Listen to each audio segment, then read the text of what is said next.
Good evening. It is 6:45 on April 7th, 2026, and I call this regular meeting of the Cupertino City Council to order. Please stand for the Pledge of Allegiance. I pledge allegiance to the flag of the United States of America and to the republic for which it stands, one nation, under God, indivisible, with liberty and justice for all. Madam City Clerk, will you please call the roll? Councilmember Fruin? Here. Councilmember Mohan? Here. Councilmember Wong? Councilmember Wong is absent. Vice Mayor Chow? Here. Mayor Moore? Present. Madam City Attorney, do we have any closed session reports? This evening, Mayor, we had no closed session, so no report. Thank you. Correct. Thank you. And first we have our ceremonial items. Our first item is a proclamation in recognition of April as Donate Life Month, and we have a brief presentation from Ho Ha, the Community Engagement Specialist from Donor Network West, who will provide some brief comments and receive the proclamation.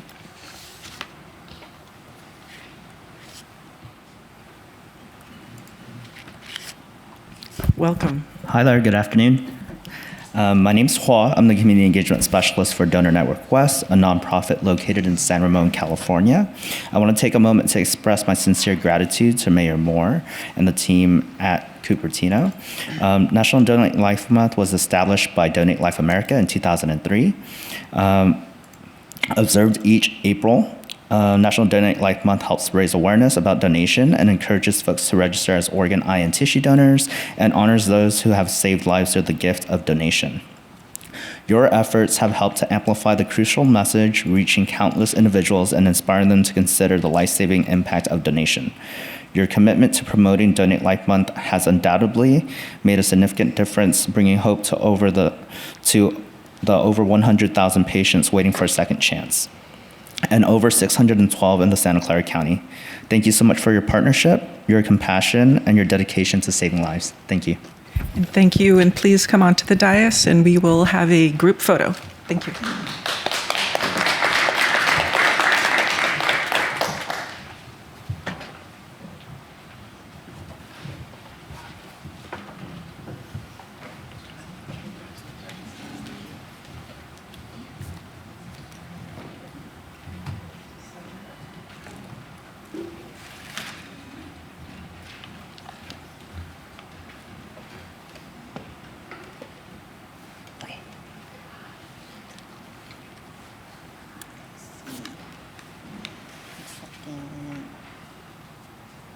Getting everyone in.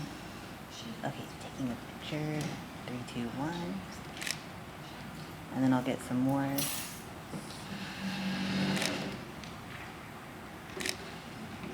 then sideways to be fancy. Thank you for your patience.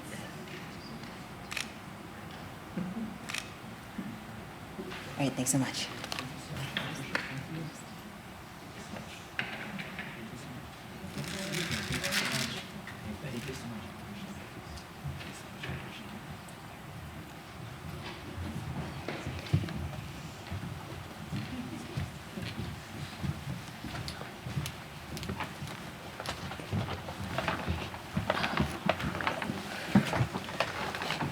Right. Our second item is a proclamation in recognition of April as Fair Housing Month. In this year, we've added additional supporters of fair housing in our community, so we'll be providing multiple proclamations.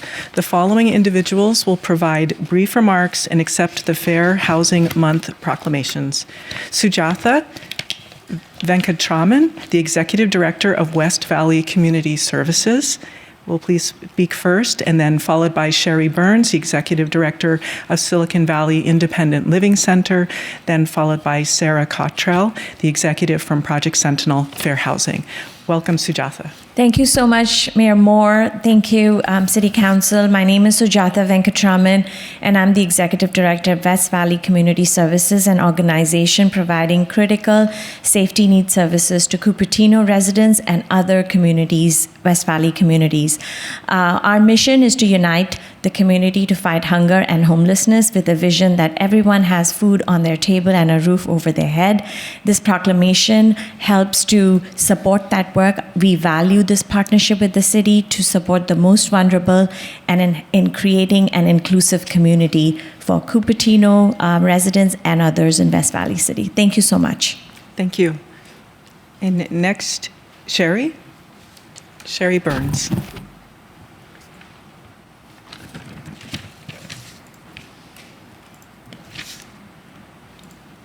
Thank you, Mayor Moore and the Cupertino City Council for recognizing April as Fair Housing Month. Again, my name is Sherry Burns, and as the Executive Director of Silicon Valley Independent Living Center, I can attest that every year we assist hundreds of county residents with disabilities, including youth and older adults with chronic health conditions, with trying to meet their housing needs.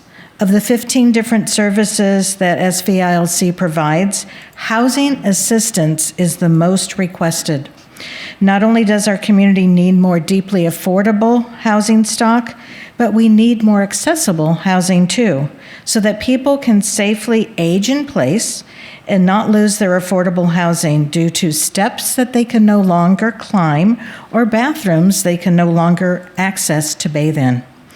The City of Cupertino rightfully places increasing the supply of and condition of affordable housing at the top of its consolidated housing plan priority list, with stabilizing persons at risk of and experiencing homelessness as a close second. Though Cupertino's area median income is over $231,000 per year, 26% of Cupertino's households are defined as low income, and 33% of renters are housing cost burden. Jurisdictions across Santa Clara County are struggling with adequately responding to homeless residents' needs, with both inadequate funding and inadequate systems for sufficient prevention and provision of support services, such as those provided by SVILC, West Valley Community Services, Project Sentinel, and many other wonderful agencies. Maintaining these community services, coupled with increasing the housing supply, will allow more Cupertino residents of all ages, races, and abilities to thrive more robustly in their community and to realize their goals and ambitions. Thank you again to the City of Cupertino for recognizing April as Fair Housing Month. Thank you, Sherry. And next we have Sarah Cottrell from the Project Sentinel Fair Housing. Welcome, Sarah. Thank you. Good evening, Mayor Moore and council members. Thank you for this proclamation and for recognizing Fair Housing Month. My name is Sarah Cottrell and I'm with Project Sentinel.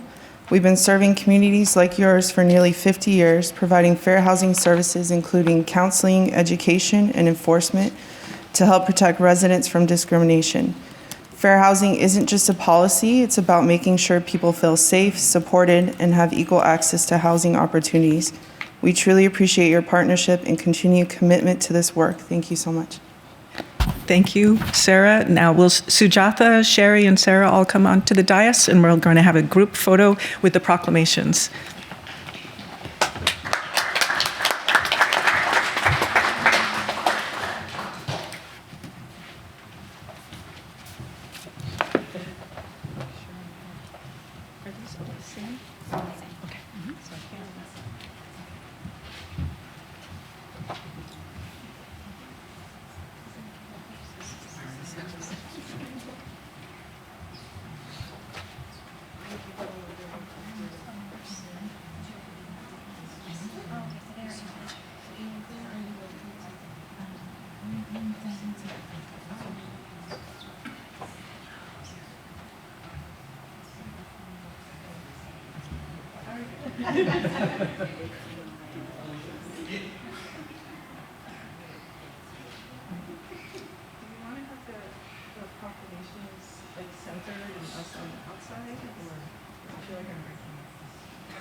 All right. So next item is postponements and orders of the day, and I request that we postpone chamber item 14 to April 21st. And I would like to have a second on that. The agenda packet, as you may know, is 2,882 pages. Do I have a I'll second. Thank you. Okay. Madam City Clerk, will you please set the panel so we can conduct the vote? Yes, and to clarify, who was it that seconded? Was it Councilmember Hunt? Okay, thank you. Okay.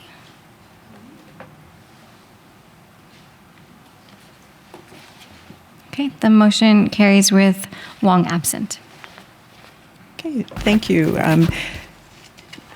Next, we move on to oral communications. Madam City Clerk, how many speakers do we have at this time?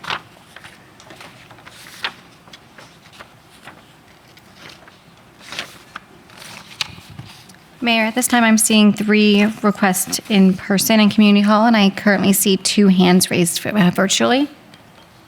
And maybe a couple more coming in, but I'm not sure if they're for oral communications or not.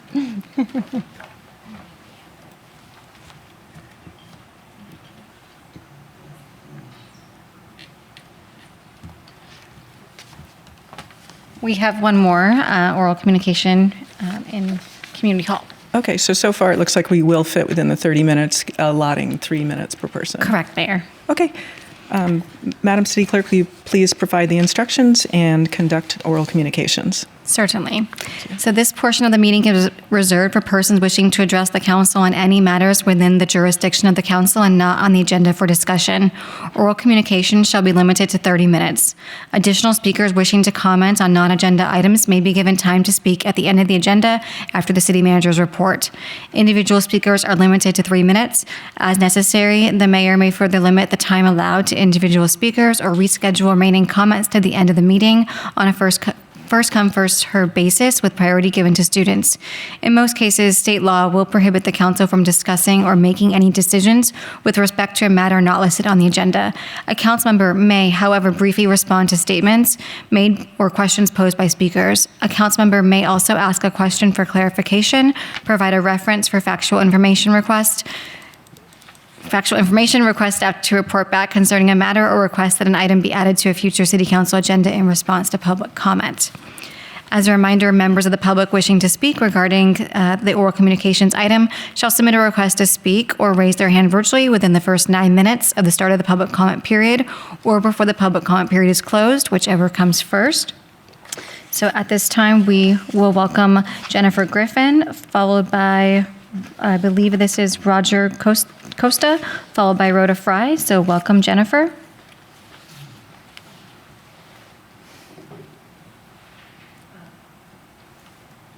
Well, oh, here we go.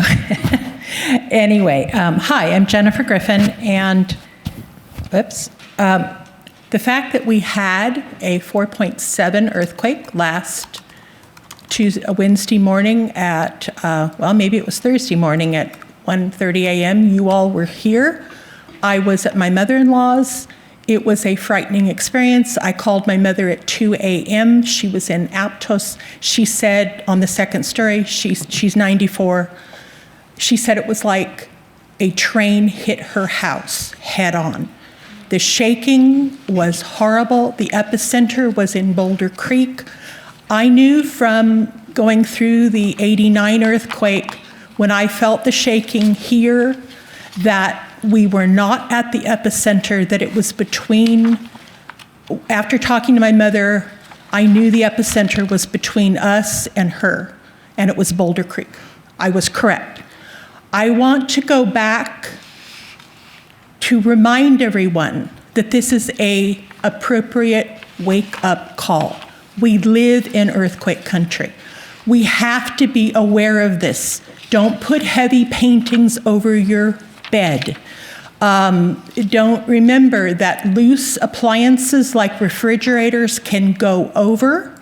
And if you're on a second or third or fourth story, the shaking will be worse. April is when the 1906 earthquake hit at 5 a.m. The 1989 Loma Prieta was at 5 p.m., October 17th, 1989. I remember it well. San Francisco Airport was closed. San Jose Airport was closed. Highway 17 was closed. My brother was in Kansas, had to fly into Sacramento. My youngest brother drove up there to get him, to drive him back to the family home in Los Gatos, where multiple homes had gone off their foundations. My husband's mobile home went off its foundations in San Jose. The epicenter was in Loma Prieta near Highway 17 in Santa Cruz. 30 miles away where we were, there was massive damage. 30 miles up in the Marina District in San Francisco, there was massive damage, liquefaction, bubbles came up, sidewalks collapsed. I don't want to scare anyone, but this is life in this area. Alviso, the port of Alviso was activated as an emergency area to bring supplies in from San Francisco. A lot of things were shut down for 3 months. Please be aware and ready. Thank you. Thank you, Jennifer. Next, we will welcome Roger Costa, followed by Rhoda Fry, followed by Monica Faria. Welcome, Roger. Good evening. Madam Mayor, members of the council, my name is Roger Costa. I am speaking tonight as a long-term resident of Cupertino.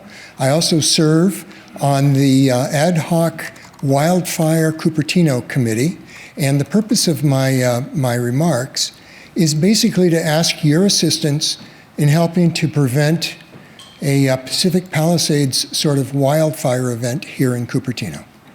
Over the last couple of years, the CAL FIRE organization has mapped the entire state and determined fire hazard severity zones with ranks from very high to moderate severity. And the hazard is from airborne embers flying into the area and igniting the homes and the areas where they land. And the area of Cupertino that is designated very high fire hazard is somewhere between 15 and 20% of the total city land area. And if you add high and moderate to it, it just goes up from there. So it's a concern that we should all be concerned with and working to help minimize risk. The specific purpose, though, tonight is to ask for your help in 2 areas regarding a piece of California legislation that was passed in 2022, labeled Assembly Bill 1572. And this deals with water conservation across the state. It's a very worthwhile goal. One element of that bill is that you will not be able to use potable water to irrigate non-functional lawn areas. Non-functional turf is the term in the bill. And the definition of what is functional and non-functional is extraordinarily vague. And environmental advocacy groups across the state are pushing aggressively to expand the definition of non-functional turf to minimize water usage. That's all well and good. However, globally, fire authorities monitor water content, moisture content in grassland areas, and they have a measure called curing value. And so when a plain or a prairie has dried out and all the lawn or grass area is yellow, it has a curing value of 100. A well-maintained lawn area that's irrigated has a curing value of 0. There is no better landscape form that is a plant than that. May I just finish with the request for this? I ask that you do two things. Ask that the county fire department asks the regional water services board. Thank you, Roger. Sorry, that is your time. For an exemption, and then work with Senator Becker and Assemblyman Ahrens to get an amendment to the law. Thank you. Thank you, Roger. Next, we have Rhoda Fry, followed by Monica, followed by Jennifer. Well, doom and gloom seems to be on the agenda today. First of all, I was really dismayed that the city did not reveal a evacuation assessment that had been received in October. We didn't get it until March, and I really feel that's a dereliction of duty, and I was just stunned by it. And really appreciate Roger's comments this evening as well. Oh yeah, and then there's earthquakes too. And we do need to do what we can for hardening, and sometimes that potentially could actually mean watering lawns, which is surprising, but he's done his homework. What I came to talk to you tonight is, we've been talking about various ways of financing. One of the things that the city has talked about in the past is selling our water rights. We actually own some of our water rights. It's the Monte Vista Waterworks. Actually, the voters voted it in, and we actually taxed ourselves way back, before maybe some of you were born, but it did happen. So this is something that we voted for, so I'm not sure that we can actually sell it potentially to San Jose Water. I really don't want that to happen. So, and I'm worried that it could come up, so that's why I'm bringing it up today. The other thing I really wanted to quickly go over, and I'll hand my paper into the city clerk. Little story about our finances. I really encourage people to go over to Emma, where you can see what's going on with our city debt. I want to talk a little bit about how we got into the UUT. The way we got into the UUT was, hey, it would be about $2.50 a month for tax. Purpose of that we voted in was to buy Blackberry Farm and for Fremont Older School Site. And guess what? This was really exciting. How long will I have to pay for Measure T? Measure T will sunset or end after 25 years or sooner if the properties can be paid off. So isn't that cool? But pardon for the interruption. Can we hold time so that we can actually see the presentation materials? And I'll hand We should them in. probably. But we couldn't see your projection. Huh? We could not see it on the overhead. Oh, There we go. And if that could. there you go. I can hand them in too, so it'll be in the record, so y'all can see it later. Okay, thank you. Thank you. And anyway, here's the vote. And shall we buy Blackberry Farm as open space, acquisition, preservation of land, and actually was also construction of public facilities. And here's the election. So what happened? We've voted in a debt. It's called a certificate of participation, which is like a bond, $32 million. But interestingly then, and I didn't pull it up. Then there was the library thing. Do we want a big library or do we want a bigger library? So we voted for a bigger library, and guess what? That wound up being $56 million. So instead of getting what would be a bigger library, we refied the whole library. Then we went and did the UUT a second time. Do you want more? Do you want to continue the tax without any increase the tax? Well, it did if your energy cost goes up. So that's the story. Thanks. Thank you, Rhoda. Our next speaker is Monica. Welcome, Monica.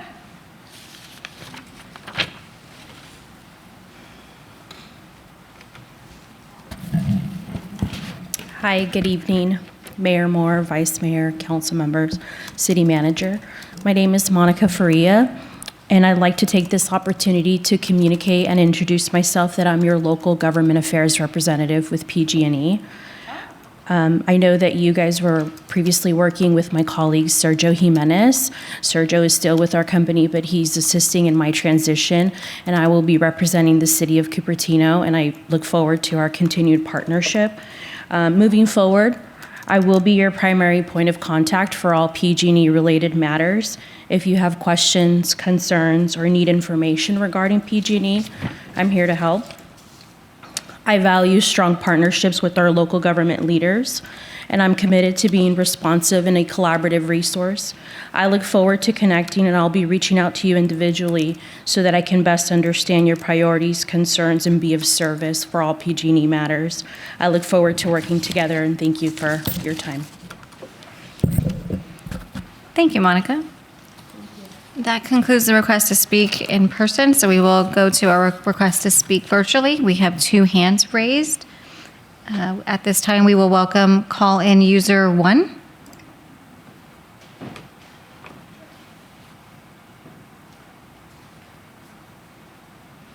All right, you're unmuted. Good evening. Yes. Welcome. Good evening, councils. You can hear me?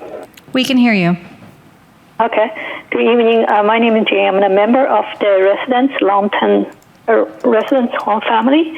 I'm here to regarding the property belonging that was taken without notice. And first was taken 2016, then again without notice on 2021. I've made a repeated effort to resolve this matter with the city of Cupertino and request meetings. I have not received a response for the last few years. I'm asking the council to please look into this matter, help facilitate the return of our property, and ensure ongoing the retaliation to end, and no further retaliation or raising an issue.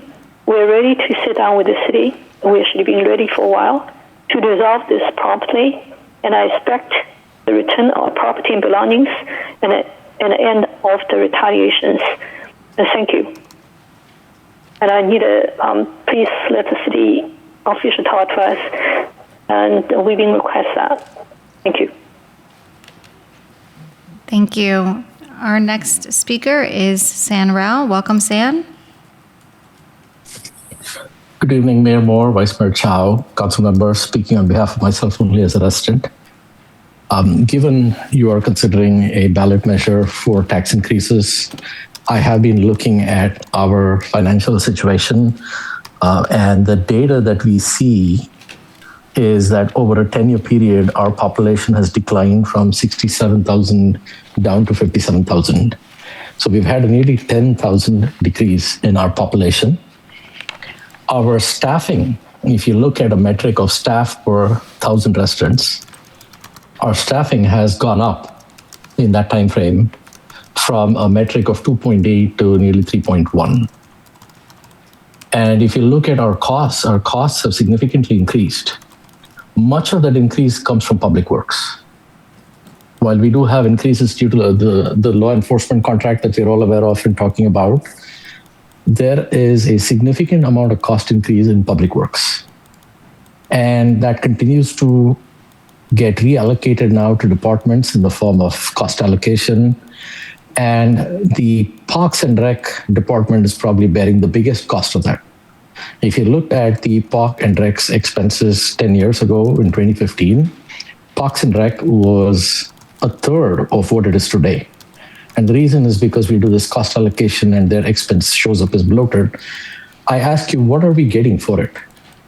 10 years ago, we had projects that actually delivered new parks to the city, a new library, new facilities. We had real improvements. What do we get now? When was the last time we've had a park? The Lawrence Mitty Park was acquired nearly 4 or 5 years ago. We haven't seen progress on that. We have spent money on studies, on consultants, on projects that frankly don't add value to the city. And our Parks and Rec budget has gone up a third.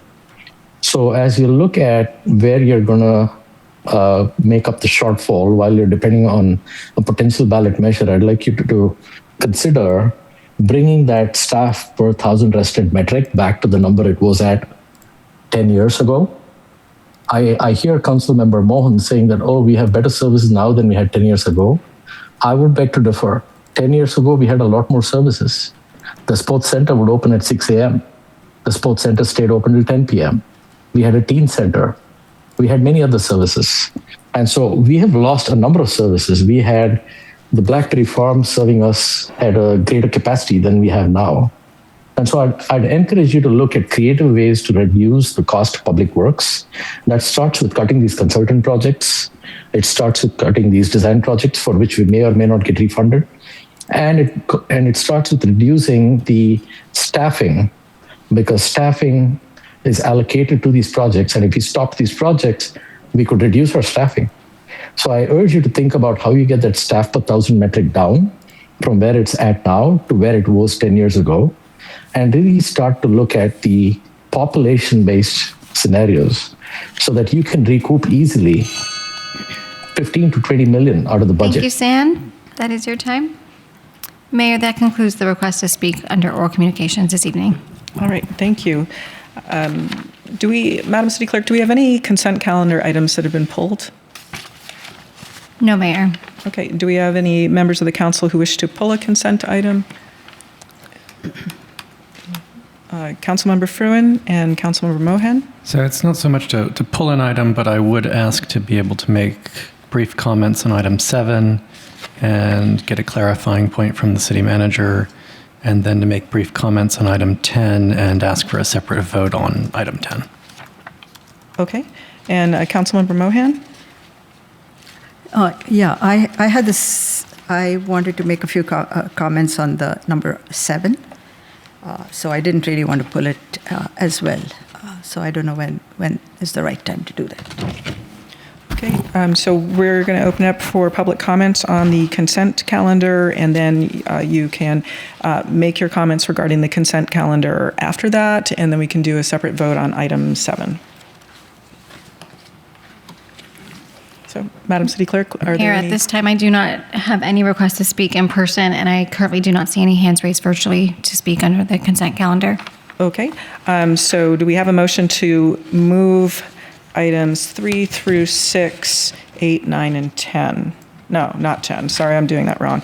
You want to go 3 through, it's 10 that you want to have separate. So move items 3 through 9, correct? Yeah, so moved.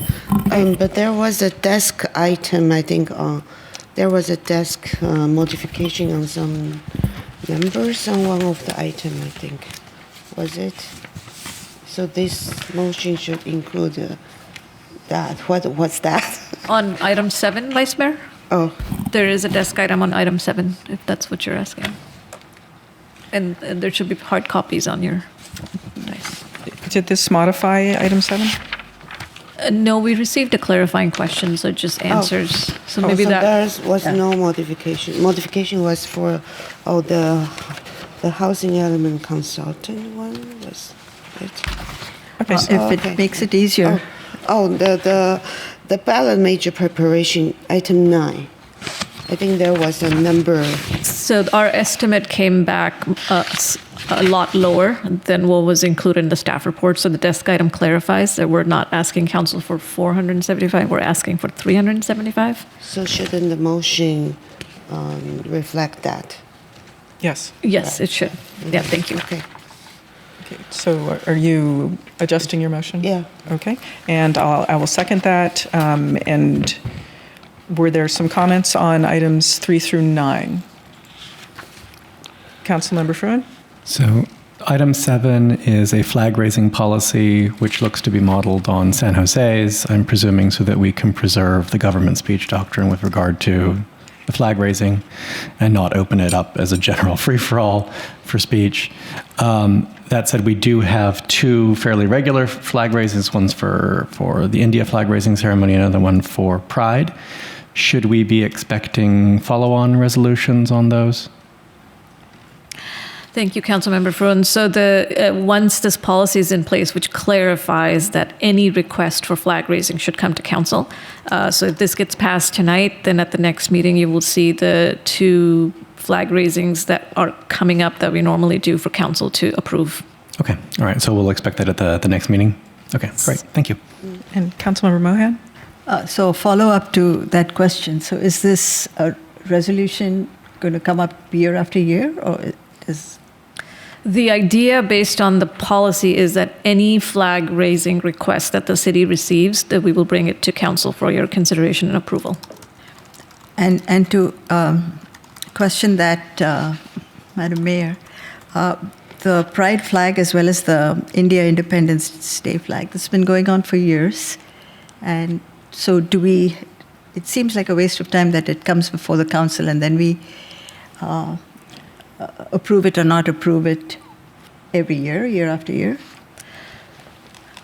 Vice Mayor, Councilmember Mohan, that the policy currently written, if we didn't bring a clarification, it makes it really difficult to approve if we were to get any new requests or any change in requests. So for consistency purposes, we thought that this was easiest to just bring every single request to council. It would be like at the start of the year, like at the committee assignments, something like that. Like a ceremonial just to calendar. Expedite it. There have been other requests is the issue. Right. So we're question in is, need of a policy at this point. Why not do it for the new requests and keep the old requests as they are? It could be written up like that, but it would be, it could be 20 years down the road where having a perpetual agreement, it might not be what that council is wanting, and so each year you'll get to pass it through. I imagine it would be on consent. But we're really just dotting our I's and crossing our T's here. No, I understand that, but I cannot imagine any council saying no to the pride flag or no to the India Independence flag. Correct. Okay. And that's not really the purpose of this item. It's because we're missing a policy and we really need to have one in place so that should we have other requests, that we have a clean policy moving forward. Thank you. Vice Mayor, yeah. So we envision likely there will be a consent item in the beginning of the year that we approve all the flag raising requests for that year. Yes, unless there is a new request that comes in during the year. Supposedly they don't require any staffing time, or would we be approving staffing cost involved with those during budget time? Then should we be approving that with the budget? That's a good question. Some of them do require some staff time, but I think that's what Councilmember Mohan was mentioning. Like there's 2 that are built around events that we do every year. So if we're adding new ones, there's going to be some staff time and resources required, and we'll bring that forward to council. And I'll bring some estimates on what that might so maybe when you bring that to the council, you can also have information about the staffing cost. Yeah, I'm hoping to put those on consent, but the staff report will include information, and then council can have a discussion if needed. Great, thank you. All right, Madam City Clerk, will you please reset the panel and conduct the vote for items 3 through 9? Was there a second? I have Chow moved. Thank you, Mayor. Move to approve the consent calendars, items 3 through 9, to include the amendments to item number 9 per the desk item. Okay, and I just want to reiterate that I did second this item. Okay. Thank you. Okay, the votes are ready. Okay, the motion carries with Wong absent. Okay, next is item 10. I'll move item 10. Do I have a second? I'll second. Okay. Thank you. And Councilmember Fruin, you wanted to have this as a separate vote. Would you care to speak to that item? Yes, thank you very much. I appreciate the effort at collaborating with Mayor Turner on the matter. I am really concerned that asking for a total pause on all housing-related legislation is not going to be taken as seriously as it should be, perhaps, by the legislature, and in particular by Speaker Rivas. I think it also deprives us of the opportunity of asking for actual reforms that I think would be helpful. There are some opportunities for amending the density bonus law and allowing cities the opportunity to turn it off, which I think is very useful. I think there's also some very good legislation that's currently in the works to amend existing construction defect liability that is a major impediment to the construction of condos, which are basically starter homes. I don't think that's really aligned with our legislative platform, and so I can't support this in its current form. I like the other things that it's asking for, but not that particular ask. Okay, thank you. I do want to point out that there is a bill going through discussing townhomes this year, and it looks at first glance as though if you have a townhome project, you could have it ministerially approved, and which is a little concerning considering the last townhome project that we had. But I would appreciate if you did have something that you could add to modify the letter that Mayor Turner wrote, that you think that would be more effective and it would be received better. I'd appreciate that if there was a way to negotiate some sentences to this letter. How soon would you need that? Because I'd be happy to Brown Act with you on it and get you language perhaps by the next meeting. I think that could work. Madam City Manager and the City Attorney, what do you think? I think that can work. Okay. Great. Yeah, I kind of agree. I like the sentiment of the letter, but there are aggressive housing laws that still need to be fixed. So I suppose we can write our own letter with the same sentiment, but not exact the same language. So are we pulling the item, or can we just make a motion to authorize the mayor and the council member Fruin to work on a letter? Provide a modified letter with some suggestions rather than a flat-out kind of moratorium. So are we bringing it back? I think we can. So there's can no place it timeline, on right? consent at the next meeting. Is that good? Okay. Okay, let's do that. And I had one quick comment, Mayor.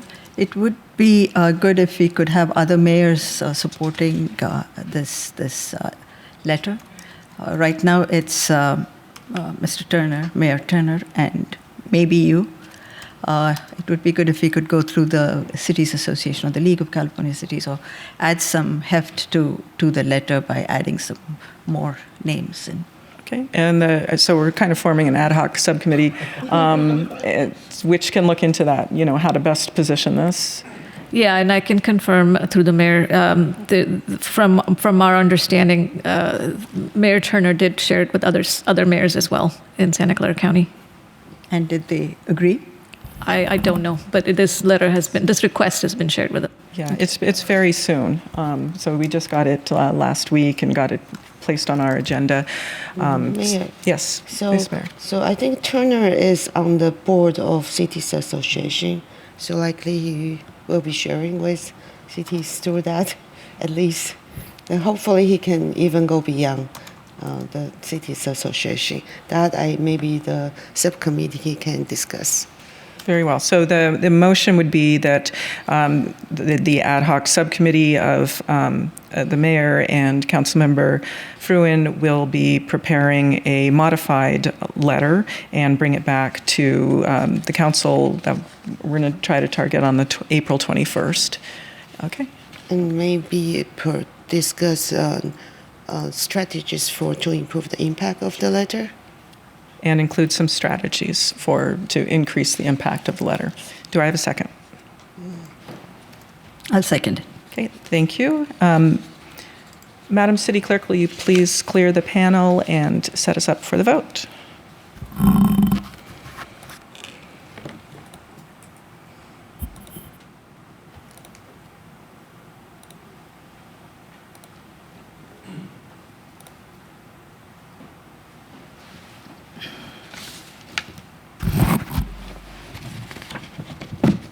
motion carries with Wong absent. Okay, thank you. So we would be heading into a public hearing. I suggest we take a 5-minute break since this item might take a bit of time. So we'll head back at 7:36. Thank you.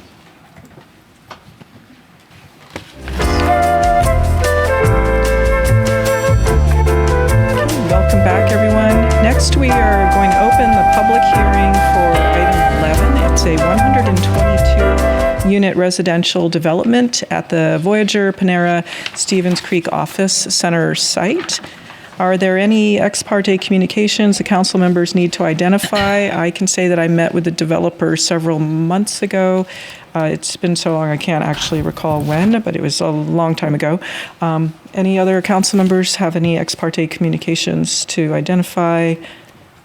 Councilmember Mohan, followed by Councilmember Chow, and Vice Mayor Chow and Councilmember Fruin. Yes, I have met with the developers, and I met with them first time about a year ago, I think, and most recently in the last week. And followed by Vice Mayor? Me too, twice, more recently this week. Yeah. Okay, and Councilmember Fruin? And I have also met with the applicant. Okay, thank you.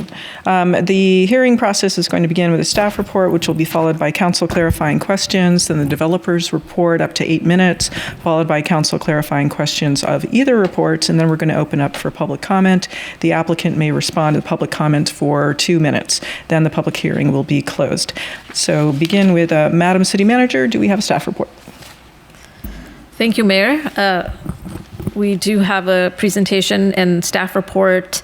There also is a desk item with some clarifying answers for the questions we've received. So the council is being requested to review permits to develop a 122-unit townhomes and single-family development on 4 contiguous lots located between Whole Foods and the Safeway station. The proposed developments utilizing several provisions of various state laws to expedite housing development, including density bonus, State Bill 330 and AB 130. We have, like I said, received questions from council members related to existing retail uses on the site, Panera Bread and Voyager Coffee. City staff has worked diligently on this project, and we are in communication with both businesses and also the property owner. There's supplemental and there's also a desk item. And presenting the project tonight will be Senior Planner Shelby Maples. And with her answering questions will be Assistant Director of Community Development, Luke Connolly. Shelby is one of our new planners for the Community Development Department, and this is her first presentation at City Council. So I will turn it over to her. Thank you very much. Good evening, Mayor Moore and City Council members. My name is Shelby Maples, planning staff, and I have a presentation for you on a housing development project. As we mentioned, this project is located on 4 parcels along Stevens Creek, west of Safeway. It's in the heart of the city specific plan area in the Crossroads sub-area. There's the Safeway Station Retail and Target, as well as a daycare to the east, Whole Foods and Abundant Life Church to the west, and residential uses and the YMCA to the north. At the time of the preliminary application, the zoning designation of the site was planned development, commercial, and residential. So that's the zoning designation applicable to the proposed project. The project includes 66 for-sale single-family homes, 56 for-sale townhomes, for a total of 122 units, as well as the removal of 249 trees. A use permit, architectural site approval, tentative map, and tree removal entitlements have been evaluated to support the project request.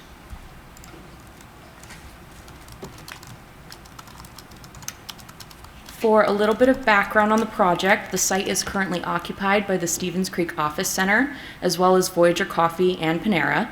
The project submitted a SB 330 application, preliminary application, on April 1st, 2024, with a formal application following in September of that year. For some context, the housing element was adopted in May of 2024, where one of the project parcels was identified as Priority Housing Site 9. The SB 330 application was submitted prior to adoption of the housing element, locking in that PCG res zoning and lower densities that are currently proposed by the project. As we've seen with the other applications brought before the city, there are several state laws which apply and are utilized by the project. First of all, there's the Housing Accountability Act, which prohibits cities from disproving or adding conditions that would render a project infeasible or reduce density except in specific circumstances. Then we have SB 330, or the Housing Crisis Act. This streamlines housing permit processing and allows applicants to vest or lock in their fees and standards that were in effect at the time of their preliminary application. Density bonus law, while it does allow projects to have additional units, that's not the case for this particular project, though it does enable them to use waivers and concessions based on the amount and type of affordable housing proposed. The project requests 12 waivers and 1 concession to support their project. Finally, we have no net loss. The city is required to maintain an inventory of sites by income category consistent with RHNA. This site will not provide the number of units anticipated on priority housing site 9 in the housing element, as the project came in before the housing element was adopted, and it has lower density limits than the current designation. Here's a brief overview of the project development standards and highlighting some of the waiver standards. They're primarily reducing setbacks in the heart of the city. So as we've covered some of the project details, 122 units, 66 single-family homes, and 56 townhomes, all including all of the 24 below market rate or BMR units. All buildings in the project are 3 stories, with 33 of the units having additional access to rooftop decks. The living area for the units ranges from 1,380 square feet to 2,329 square feet. The project does require a use permit due to the vested zoning. The project also includes that tree removal permit for the removal of 249 trees. There are 151 trees that will be replaced on site, with the remainder covered by an in lieu fee. And then the project also includes a vesting tentative map for condominium purposes. So here is the site plan showing the layout of the project. As you can see, the townhomes in the orange and green, those are oriented towards Stevens Creek, with these single-family homes back towards Alves. The BMR units are shown here with the red dots. All 24 of them are located in the townhome portion of the project. The units include 2-car garages, and there are an additional 28 parking spaces throughout the project area. Private open space for the project includes side yards for single-family homes, patios, and a common open space green, which will also include public art. And here's a rendering of the project. As far as the project consistency, the project was found to be largely consistent with the objective standards of the general plan, below market rate housing mitigation manual, and the municipal code. As I mentioned, it has the concession and 12 density bonus waivers. And I wanted to note that concessions and waivers can only be denied under specific circumstances, including significant negative impacts to historic property, health, and safety. And then we will go through the waivers in the following slides. First, there is the waiver of the height limitation in the heart of the city specific plan for residential uses is 45 feet. If this were enforced, 35 units would be impacted. I wanted to note, I highlighted here the tallest of the homes, which is building 17, one of the single family homes. The heart of the city setback is measured from the sidewalk. So while it comes out to be about 50 feet, 50.1 feet, the height of the structure itself is 45 feet and 8 inches. The project is also requesting waivers from several setbacks, including the front, side, and rear, as well as the side deck and rear deck setbacks, as well as eaves. Additional waivers are requested for lot coverage, lot width, and building forms.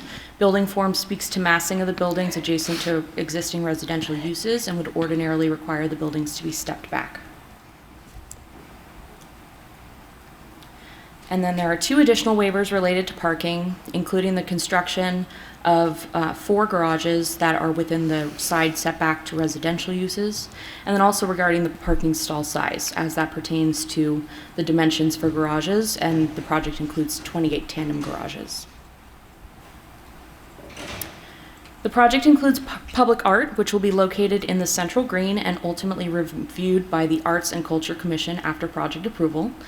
The project is also subject to parkland dedication requirements, However, given the size of the project, they're proposing the payment of in lieu fees, which will be consistent with the Quimby Act requirements.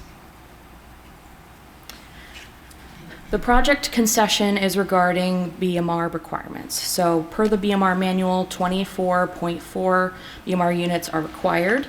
The project will be constructing 12 moderate and 12 medium income units with an in lieu fee for 0.4 fractional units.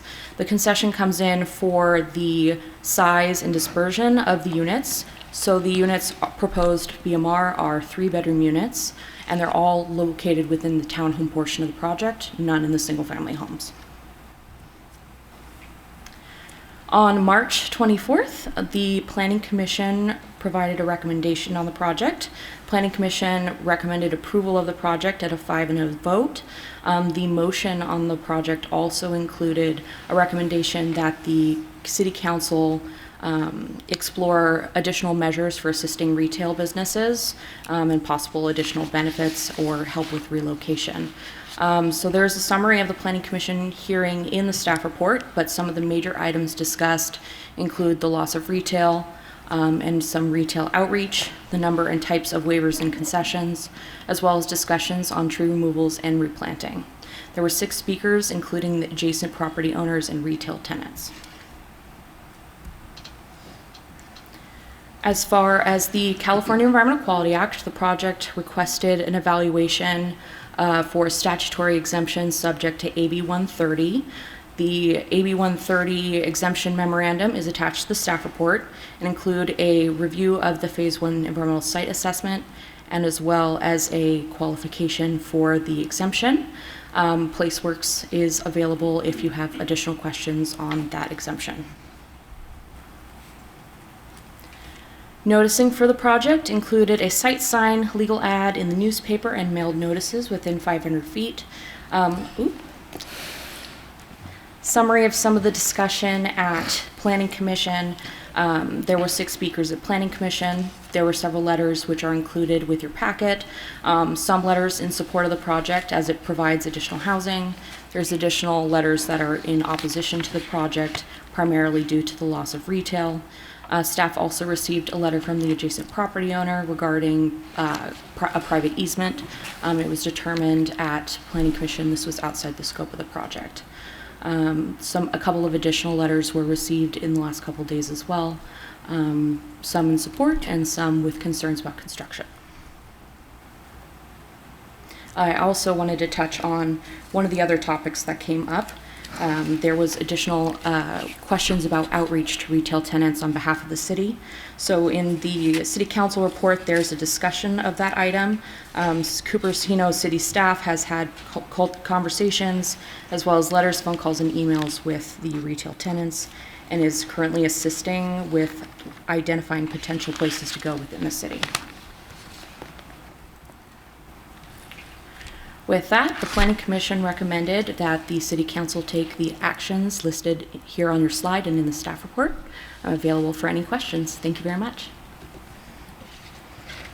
Thank you, Shelby. And do we have any clarifying questions from the council at this time before we go to the applicant report? So Councilmember Mohan, followed by Councilmember Fruin. Hi, thank you for the presentation and welcome to the city. I had a question. I think it was the second last slide where you talked about the private easement. Could you clarify what the discussion on that was and why is that suddenly come up? So we received a letter the day of the Planning Commission hearing from the adjacent property management. There's a private access easement that's existing and will be maintained as part of the project. While they are having separate discussions about whether or not they need to amend the easement, it's not affected by the proposed development. So it was determined that the conversation was between 2 private parties and not necessarily relevant to the project. Could you show that slide again so we know exactly what you're talking about? I don't believe it's the second last one. Second last slide. Or at least that's where it talked about the private easement. Sure. So I just included a note because there was discussion on it, but yeah, it was ultimately determined not to be within the scope of the project. Okay, so it's not within the property site? There is a portion of the existing driveway that is on the project site. It will be walled off by the proposed development, the driveway. So right now it serves both commercial sites, the existing Stevens Creek Office Center, and then as well as Sageway Station. But that driveway will be separated from the residential development. If I could add, it doesn't affect any access, and there were other issues. I think that when the developments were both commercial developments, they shared things such as recycling and trash pickup at a central location, which now that this is going to be an independent development where you have a wall separating it, which does not affect the drive aisle, you still have complete access to both sites.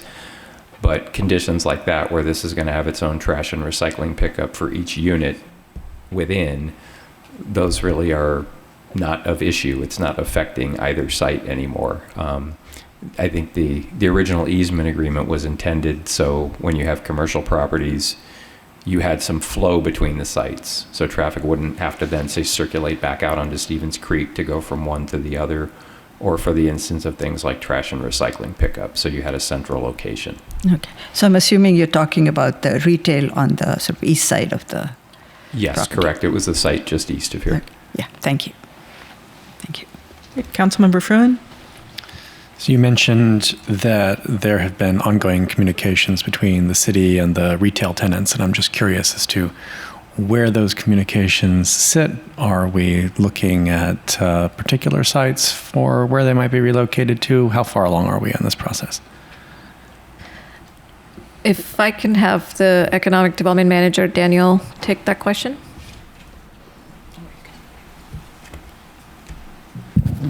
Thank you, Councilmember, for the question. Daniel DeGoo. Yes, we have been in touch with various property owners here at the city about available spaces that may be online at the current moment or in the near future. About spaces, we're also communicating with their respective businesses as well to understand their needs and make those connections where appropriate. Thank you. Okay. Vice Mayor? Yeah. So,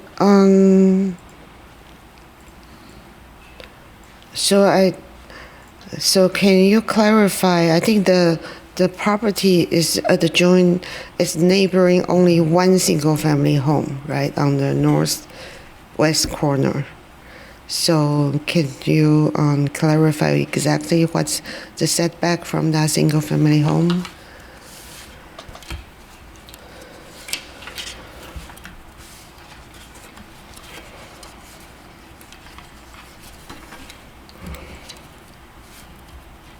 I believe the setbacks.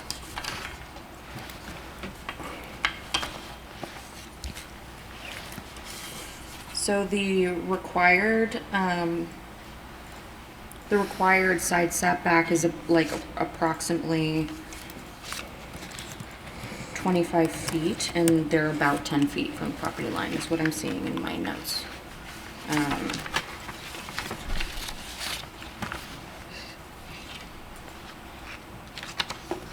Okay, so it's reduced from 20 feet to about 10 feet. I believe so, but I can confirm. Have we gotten any communication from that neighbor? I don't believe so. Okay, good to know. So I'm a little confused. In the very beginning of the presentation, you seem to say there were 4 waivers and one concession, but then later on there were many other waivers for parking, for interior. So how many waivers are there in total? There's a total of 12 waivers for the 12 project. waivers, okay. And then we are required to provide, to just allow those waivers, right? They are entitled to an unlimited number of waivers. Yeah, okay, thank you. Oh, there was a question from a member from the email about the truck route. So is there a request to use Elvis as truck route? So following that note, we checked the preliminary construction plan that was provided with the project. There is no current haul route identified on that plan, as that's typically done later in the process. So the typical process was that will happen with either the first building permit or grading permit. That could include demolition. So that's when those plans are reviewed by city staff. So right now, Elvis is not a truck route. Stevens Creek is a truck route. But in case there is a need to use Elvis, they will make a separate request later. No truck routes are identified with the current proposal. Okay. Thank you. Okay, I'm not seeing any further clarifying questions. Next, we'll move on to the applicant report, and the applicant's allotted 8 minutes. Thank you, Mayor. I will call on Harvest Properties now to present.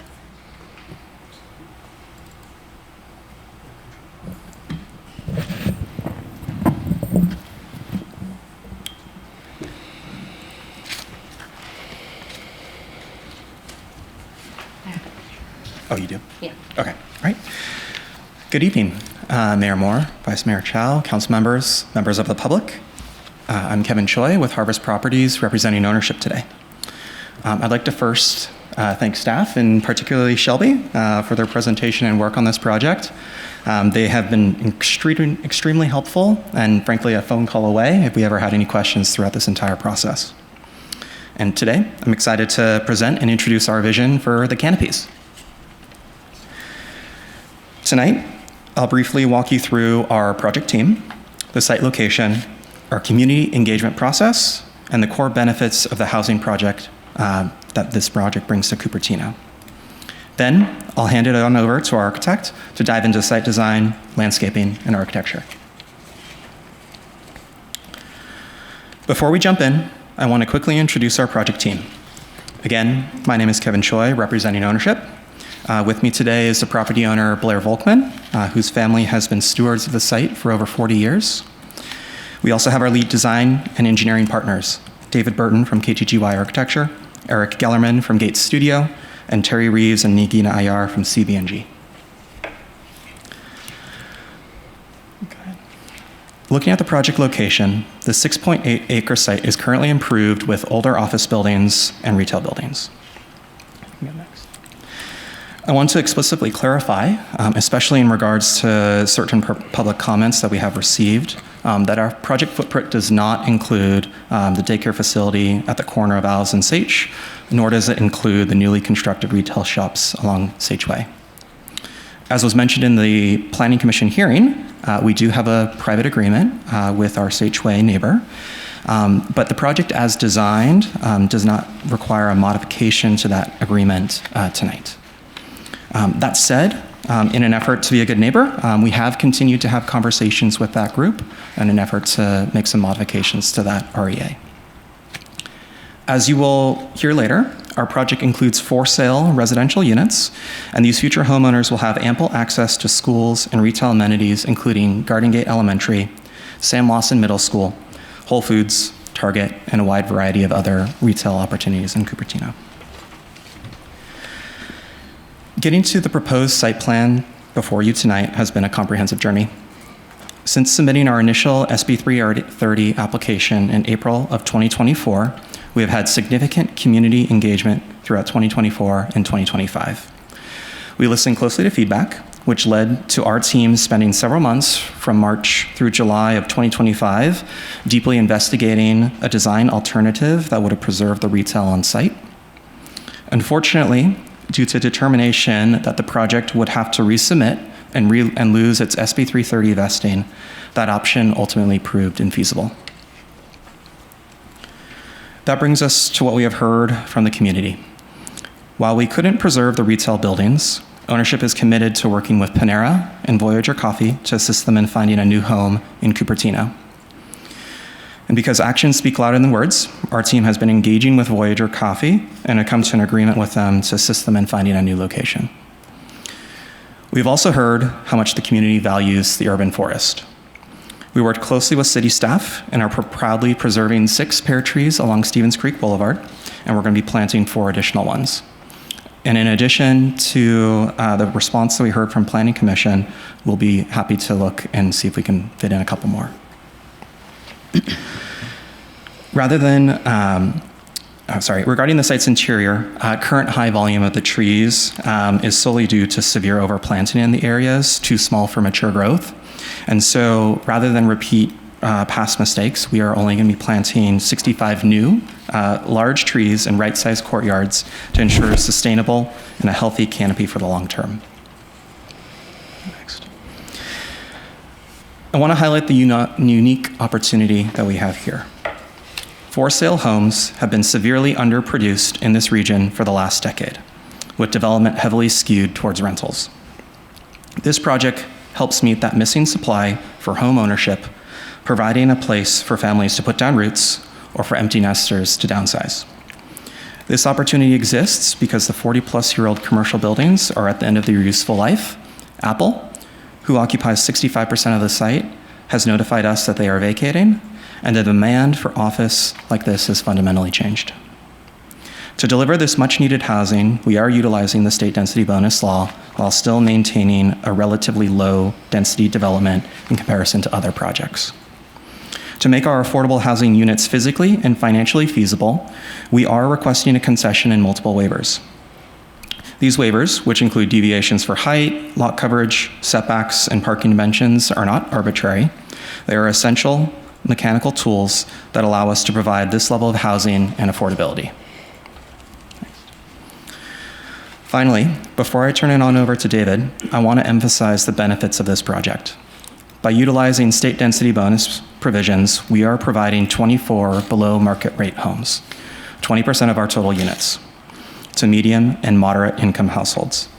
Additionally, we're providing 122 homes, greater than the 51 included in the housing element, resulting in a net positive. Beyond housing, this project is a tremendous asset to the city. It is entirely consistent with the city's general plan and zoning designations when submitted, and environmentally, our peer-reviewed traffic study demonstrates a 40% net decrease in vehicle trips compared to the existing commercial uses. And last but not least, economically, the project generates $10 million in impact fees and will provide an estimated $160,000 of annual net increase to the city's general fund. Thank you for your time and consideration. I will now hand the presentation on over to David Burton from KTGY to walk you through the site design and architecture. Thank you, Kevin, and good evening, Mayor Moore and council members. Excited to be before you here this evening to present what we think will be a great addition to the neighborhood. Our goals with this design were threefold. One was to create a plan that responds to the scale of the context with larger scale buildings facing Stevens Creek Boulevard and transitioning to a more fine-grained scale as you move through the site to Alves Drive. Second was to help fulfill the city's vision that's in the heart of the city specific plan. And then to maximize housing opportunities in a location that's got great access to shopping, schools, transit, and bike infrastructure. Next slide. The project includes, as Kevin said, 2 types of housing: 3-story townhouses oriented towards Stevens Creek, 3-story single-family homes at the interior and facing out towards Alves Drive. Access to the site is provided from both of these streets, and we've meandered the circulation through the site to encourage slower speeds, more conducive to a pedestrian-friendly neighborhood. All homes have front doors facing Stevens Creek, Alves Drive, or landscaped courtyards within the site. The courtyards connect to our central circulation spine and provide a strong, continuous pedestrian connection from homes out to the larger neighborhood. Pardon, you only have about 10 seconds left. So then I guess we'll call it quits. Thanks. Thank you. Thank you. And at this time, we'll be having another round of council clarifying questions of the applicant, or it can be of staff report as well. Do we have any council clarifying questions?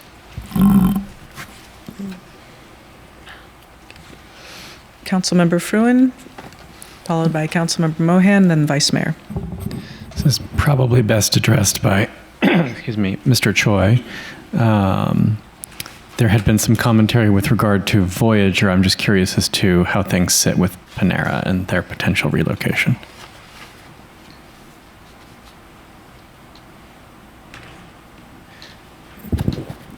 So Panera is currently on a percentage lease through June of this year.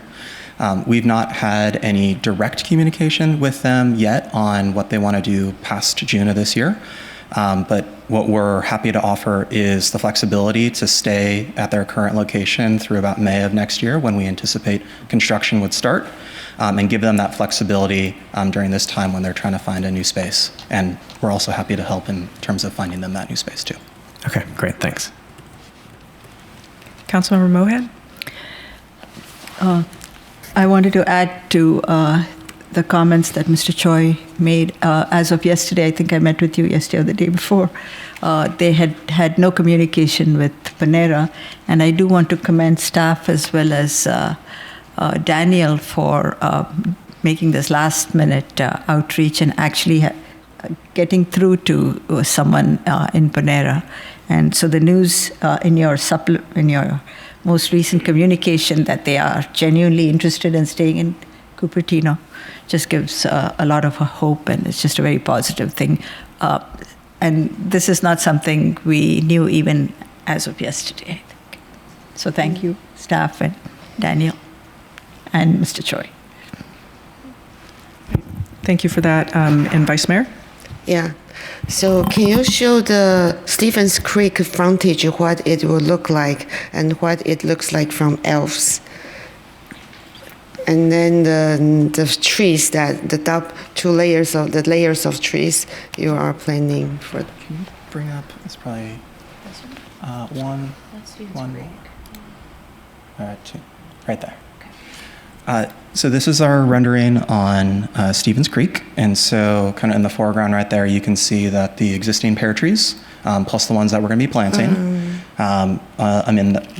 within that landscaping strip between the road and the public sidewalk. And then beyond that, there is the second layer of landscaping and trees that provide additional buffering between those residential units that do front on Stevens Creek in comparison to the cars that are there. And then, so there is currently only one row of trees. That is correct. And you are correct. adding a second row of trees. That is correct. Yeah. And then this is our rendering along Alves, showing our single-family homes and the various design options that we got there. If you want to know more, we can always have David come up here and talk to you more about that. But here along Alves, we're going to be matching the sidewalk condition that's there today along a lot of the single-family homes that are there, which is sidewalk, landscaping buffer, and then front yards for those single-family homes, which does include that layer of trees in addition to kind of the more typical ground cover, shrubs, flowers, landscaping, you name it. Okay, thank you. I was wondering if someone could show the public art suggested location.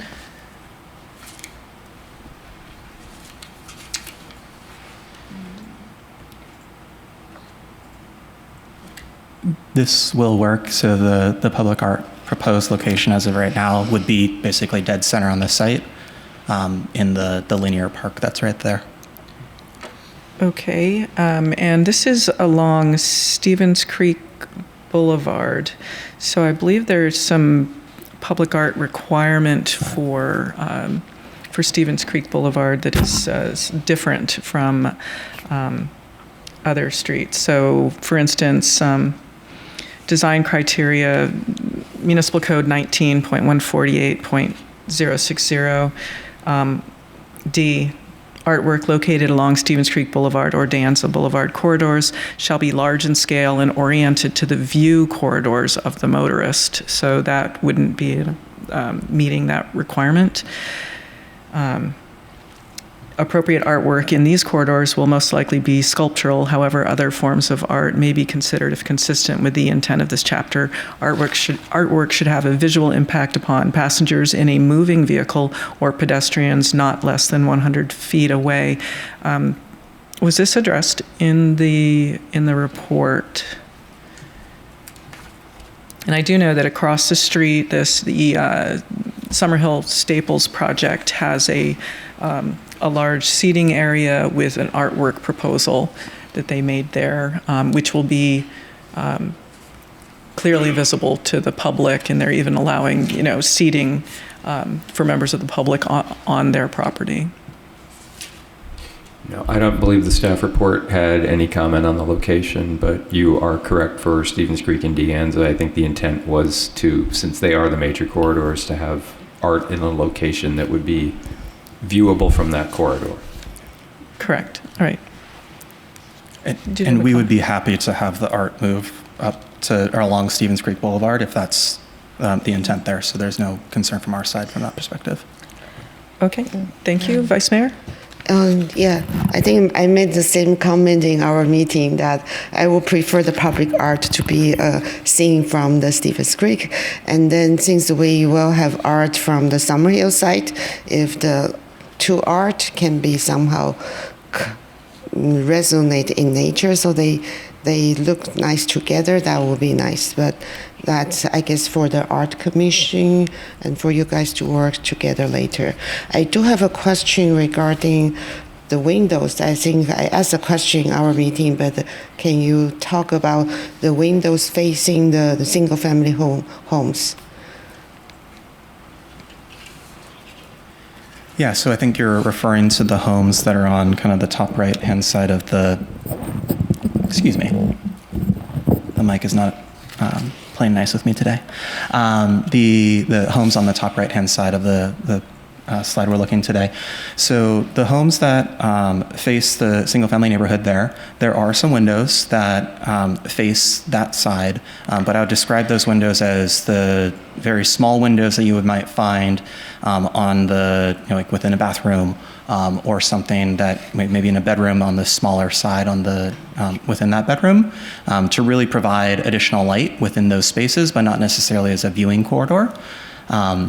If you see from the slides that we looked at before, or the front door elevations, right, you'll see some fairly large windows. That's not what we're going to be proposing on the side of that home to avoid any issues with that. And I would also like to add that we did actually make contact with the neighbor and talked about the project a little bit to our northwest. She asked a couple of quick questions about windows, and I just answered just as I did. And then we also talked a little bit about the landscaping that we're going to be putting along that edge as well, which will provide some additional buffering between our two properties. Great, thank you. Councilmember Mohan? A quick question for the applicant. I'm sorry, I have to bring you back here. I think one of the slides said that the traffic reduction would be like 40%, which seems a little counterintuitive. You're building 122 new units, and the traffic's going to go down by 40%? Yeah, happy to speak more to that. So the use today, commercial office, is a fairly dense use for commercial office here in the area. If you were just to count the number of parking stalls on our site today versus the number of parking stalls we'll have in the proposed development, that will go down. And then in addition to that, and this was developed by our traffic consultant and peer reviewed by the city and the city's traffic consultant, the anticipated number of trips per square foot, right, for the commercial office versus that of the residential is dramatically lower. And so with 122 homes, which are for sale, they're 3 and 4 bedrooms, right, the number of trips that are anticipated coming out of that will result in a dramatic reduction of about 40%. Okay, that's a good rationale for us all to remember when other developments come up, because we're always hearing complaints that any new development adds to the traffic, and you're saying the opposite. That is correct. Thank you. If I could add, that actually is the case with most major corridors for like vehicle miles traveled and trips is residential tends to reduce, even though it seems counterintuitive. You may have parking, but restaurants have a lot higher turnover, so you get a lot more vehicle trips per square footage. Yeah, I see that. Thank you. Thank you. I'm not seeing any further council clarifying questions. Next, we'll have public speakers on the item. Madam City Clerk.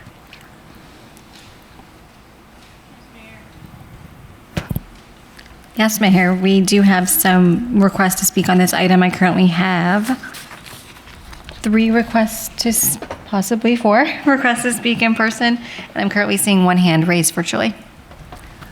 All right.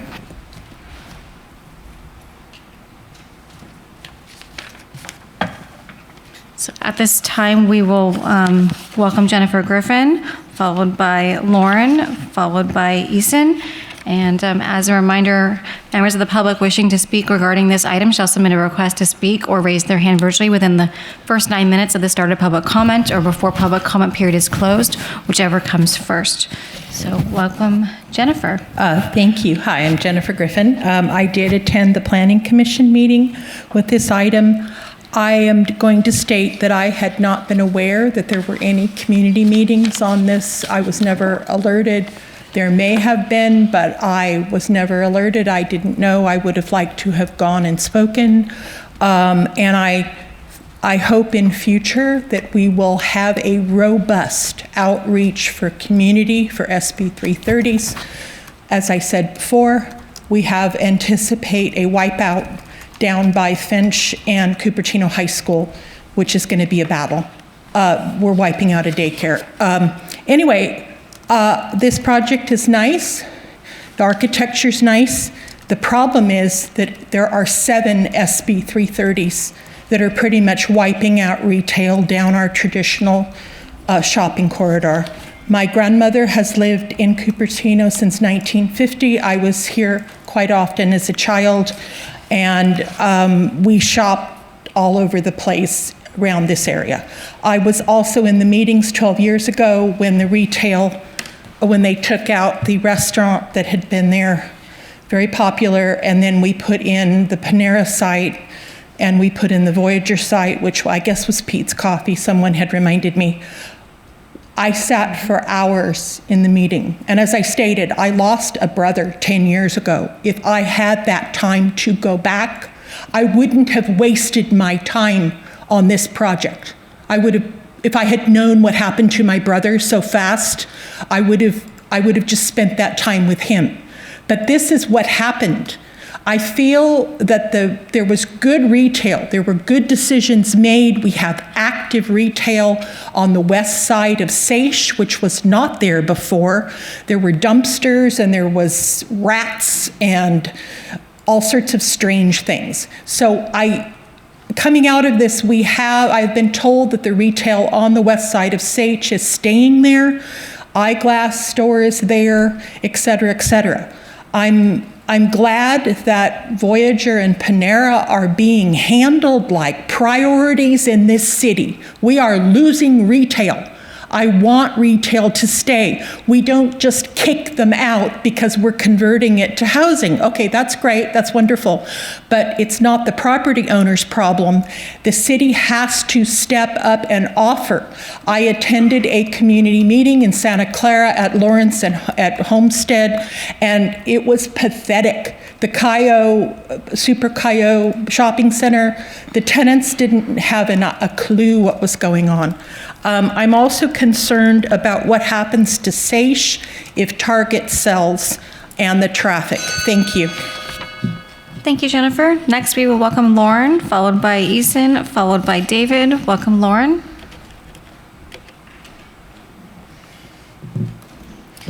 Thank you, Madam Mayor, Vice Mayor, and members of City Council for being here tonight and for everything you do for the city. My name is Lauren Burns, and I'm the owner and co-founder of Voyager Craft Coffee. Before anything else, I want to say thank you. I've reached out to several of you and I've already heard back, and I can't express how much I appreciate the willingness to connect with us and to support us in the next steps. I also want to sincerely thank Blair and his team at Harvest Properties. We're grateful for their support and for the opportunity that support gives us to continue to create a space in this community. I'm here tonight because we are doing everything we can to stay in Cupertino, and we need your help. Over the past 4 years, Voyager has become so much more than a coffee shop. It's become a gathering place for the city, a place where De Anza students study, families spend time together, neighbors run into each other, and community happens in a very real way. We opened this space after years of isolation and fear during COVID, hoping to create something full of warmth, color, and life, a place that could bring people back together again. And this community made it exactly that. We will be forever grateful. We love this city. Many of our team members are Cupertino natives or De Anza students, and we care deeply about staying here and continuing to be part of the city's future. Right now, we are working hard to find a new home in Cupertino, but we've not found a viable space. We need to secure something within the next year.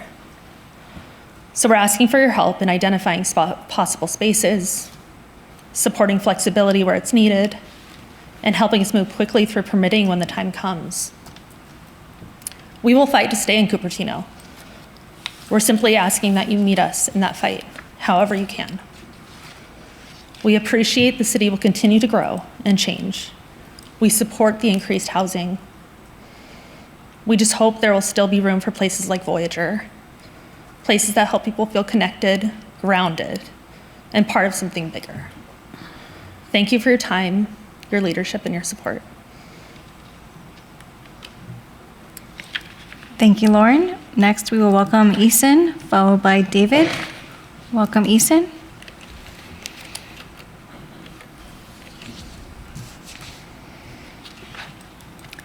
Good evening, Mayor and the members of the City Council.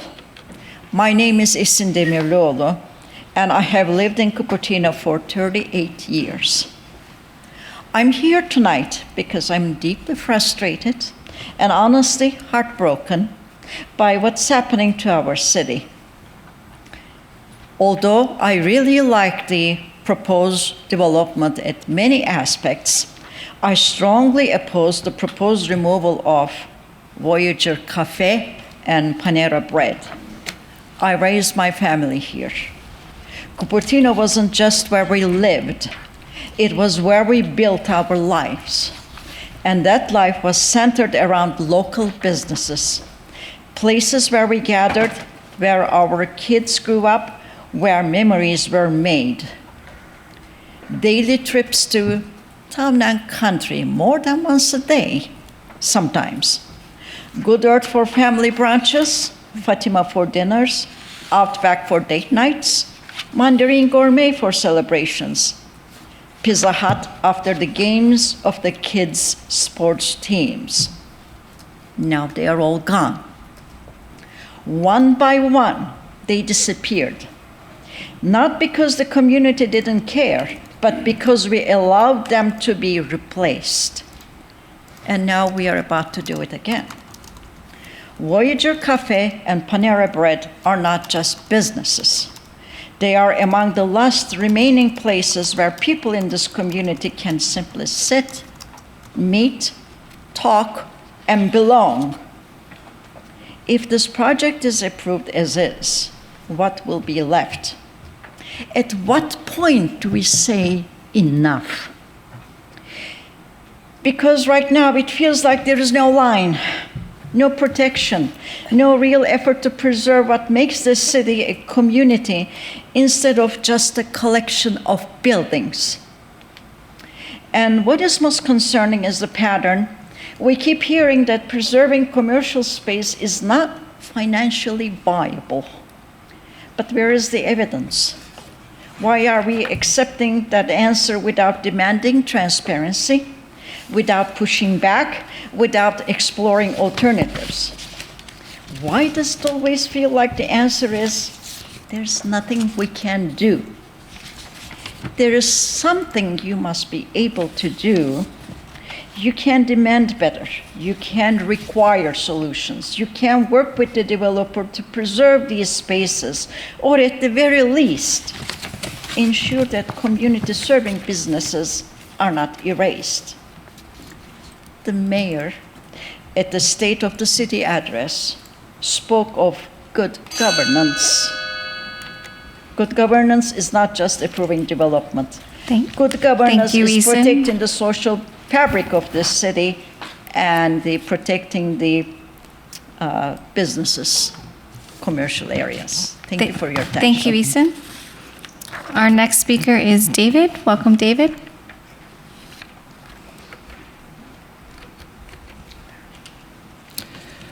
Mayor Moore, Vice Mayor Chow, council members, thank you so much for this opportunity to speak tonight. This proposed development project that you're considering is in a part of the city known as the heart of the city. And while you can make a case for many places being the heart of Cupertino, Blackberry Farm, the Sports Center, the library, Memorial Park, tonight I actually want to make the case that on a day-by-day basis, Voyager and Panera are actually the heart of the city. Why? Because Voyager and Panera are active, thriving, vital community hubs. Do a quick online search for meetups in Cupertino. It doesn't matter if it's political activism or startups, knitting, book clubs. Vast majority of them take place in this complex. We've heard the phrase over and over, Cupertino is losing retail. But I think the term retail here is a little bit of a misnomer, and in the case of this project, we should be using the term community instead of retail. Again, day in and day out, Voyager and Panera offer seniors, students, and people of all ages a vital gathering space. And if you ask me what's the sign of a vital, thriving city, a thriving city has a place just like this, right in the heart of it. So my request tonight is very simple. Please do everything within your power to keep these businesses here in Cupertino. My focus is especially on Voyager, since it's a small business with South Bay roots, started as a coffee cart 10 years ago. Do you have connections that can help Voyager find a great new space? Can the permitting process be just made really, really fast? Can business license fees be waived? I'm sure you've got other great ideas that might help keep Voyager nearby. Of course, in my heart of hearts, I would love to see these businesses preserved as they are, but I understand SB 330 and the brute force mechanics behind it. I know you don't have much of a choice without putting the city in financial danger. So I'm asking for the next best thing, which is to support these businesses and help them stay nearby. There is Cupertino history at this site. People have mentioned much of Apple's early history took place in the office park. I'm told Steve Jobs used to have dinner every night at the Good Earth, where Panera currently is.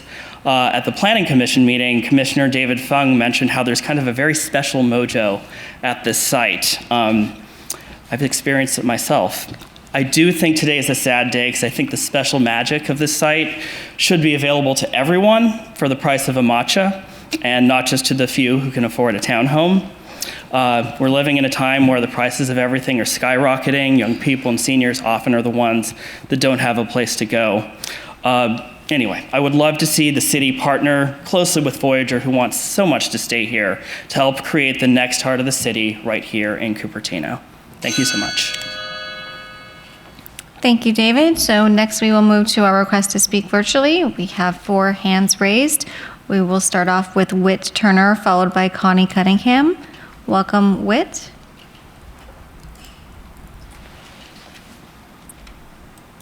Hi, can y'all hear me? We can hear you. Hi, good evening, Mayor Moore, Vice Mayor Chow, and members of the council. Whit Turner on behalf of the Housing Action Coalition. We are a member-supported nonprofit dedicated to creating more homes at all income levels to address the statewide housing crisis. We're super excited about this project.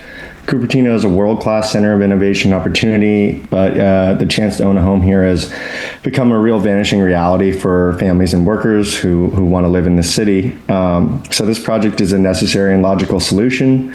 I really want to highlight the below market rate units here, which anchor this project's commitment to the community, and delivering high quality, family-sized housing at varying price points fosters long-term stability and ensures Cupertino remains an inclusive city where people can raise their children near where they work. Also transitioning this aging office site into housing responds directly to the market conditions and community needs. The proposal replaces underutilized asphalt with thoughtfully designed community and superior landscaping strategy with the new trees and evergreen buffer. Also, we're really excited about the ownership's commitment to finding a new home for Voyager and Panera, ensuring these businesses remain valued in the community. And finally, we wish to remind the council that this project adheres to, all the objective standards with the HAA mandating its approval tonight. So we respectfully ask that you approve these 122 homes. Thank you so much. Thank you, Whit. Next, we will move to Connie Cunningham. Welcome, Connie. Good evening. Can you hear me? We can hear you. Great. My name is Connie Cunningham. I'm a 38-year resident, also serving on the Housing Commission, but speaking for myself only. Honorable Mayor Moore, Vice Mayor, and council members, I strongly support this application. Cupertino needs more homes of all types. These townhomes include a variety. Especially, it includes below market rate purchase homes and is an excellent step forward toward our commitment expressed earlier this evening for April as Fair Housing Month. I agree with the speakers who have made important testimony about Panera Bread and Voyager Coffee as community hubs. I urge City Council and staff to continue the Planning Commission's idea for finding incentives to keep Panera Bread and Voyager Coffee in the city. I urge City Council to approve this Harvest Properties Townhome project tonight, and I thank you for this opportunity to speak on behalf of this application. Thank you, Connie. Next, we'll move to San Rao, followed by Nori. Welcome, San. Good evening, Mayor Moore, Vice Mayor Chow, council members. Speaking on behalf of myself only, I'm a planning commissioner, but speaking only as a resident. I do support the project and want to express my appreciation for Harvest Properties and the work they have done with the community. As I mentioned at the Planning Commission hearing, it is very unusual for an operator to own a property for 45 years. Typically, properties transact in 5 to 10 years.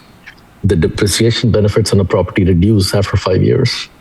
So it's very unusual for someone to remain invested in the community for the long term over such a long period and to then invest back into the property by choosing to develop it themselves. I think we should be grateful for operators that choose to remain in the community because that shows that they are treating it as a piece of skin in the game as opposed to a financial transaction. I think that deserves some special recognition and merit. Throughout the hearing, we have not recognized that. Having said that, I also want to mention that the Planning Commission hearing dived a little bit into the matter of how we may curtail height and the continued expansion of height in our city with these projects. So I would encourage you to dig a little bit into how and whether staff have any measures to be able to curtail height. Most of the townhome projects have been under 40 feet. 30 feet is the standard R3TH, but I understand this is heart of the city. The heart of the city, while it has mixed use, we do have, in this case, single family homes that are at close to 50 feet. So I hope you will use your deliberations to dig in a little bit into how we manage height. It's also fair to ask the question whether buyers really have the tenacity to climb 50 feet up and down or whatever that may be in units of this type. I also want to see if there's any way you may retain a little bit more setback on the Stevens Creek facing side. That's another one that we did look into. And then finally, if this is an AB 130 project, which I believe it is, you should ask staff to start to include the AB 130 exemption checklist as a part of the written evidence. And if the written evidence includes any further additional use of criteria to avoid exemptions, that should be further included in the written evidence as well. So I would urge us to apply more rigor and not assume that every project is automatically an AB 130. And as a part of that discussion, hopefully you will also be able to think about questions around how fire is able to reach to a roof at 50 feet in height and what sort of accommodations are needed for that. Thank you. Thank you, San. Next, we will welcome Nori. Welcome, Nori.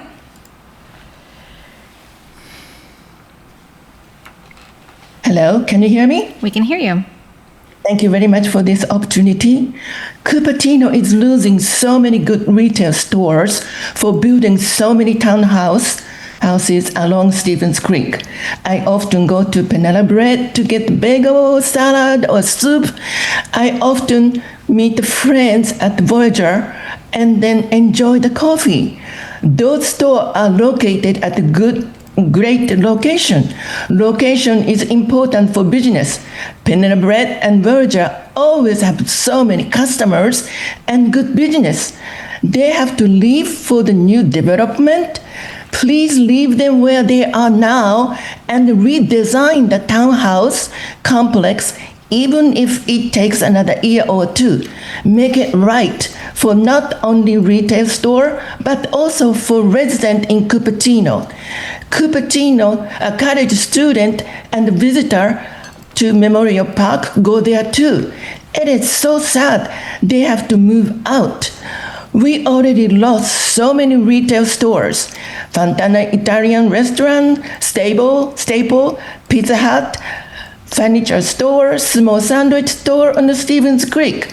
Why city does not support those retail stores instead of developers who purchase land and build more buildings? And Cupertino will be bed town, and the people has to go other stores to shop or gathering. Building so many houses cause bad traffic on Stevens Creek to 85. I don't know well enough about old Valco land issues. Why city does not focus on building many housings at the old Valco Mall land? It has been empty for over 10 years. It looks like some construction happening now, but developer can build thousands of houses there. Please help retail stores. Please leave Panera Bread and Voyager where they are now. Thank you very much. Please support. Thank you, Nori. Mayor, this concludes the request to speak on this item. Great, thank you. Now we have 2 minutes allocated for the applicant to respond to the public speakers, if you would like to.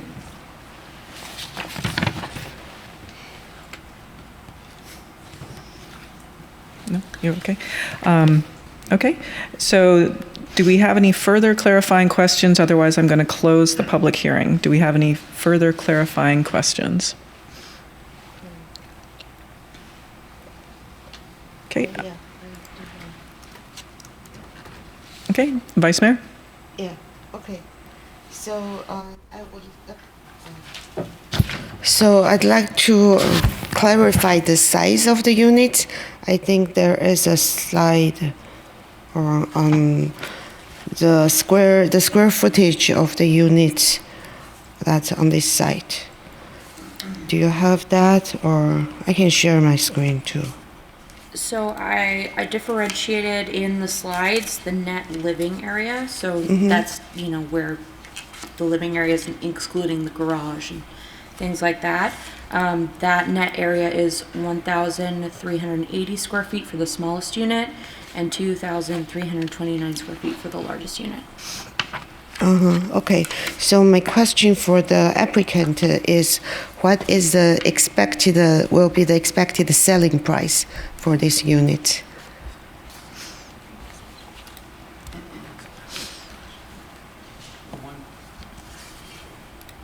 Is this working? There we go. A quick clarification on the size. The largest homes get up to about 2,700 square feet. But selling price, we would anticipate that it will be set by the market. If you were selling them today at the market rate level, that's somewhere in the neighborhood of about $1.25 million up to about $3 million based on the size of the unit. Mm-hmm. So most of the single-family homes are close to 2,700 feet, right? So that's about $3 million. I think there's about 2/3 that are the 2,200 square feet and about 1/3 that are 2,800 square feet, if memory serves. I can grab my computer and verify that. So the general rule of thumb is right around $1,000 a foot is Okay. what they would sell for. And so there was a question about the fire access to reach the roof, or I guess in general how to get to the units. Yeah, so we worked closely with the fire department and staff. If you want to jump in here too, feel free. But we have a combination of aerial access for some of the townhomes and the single-family dwelling units, and ground ladder access for the remainder of the single-family homes. So the fire truck would have ladders to be able to reach them. Yes. So the single-family homes, I assume are they still allowed to add ADUs? How big is each lot? I think each lot is about 29 by 55, and I can't do that math in my head that fast.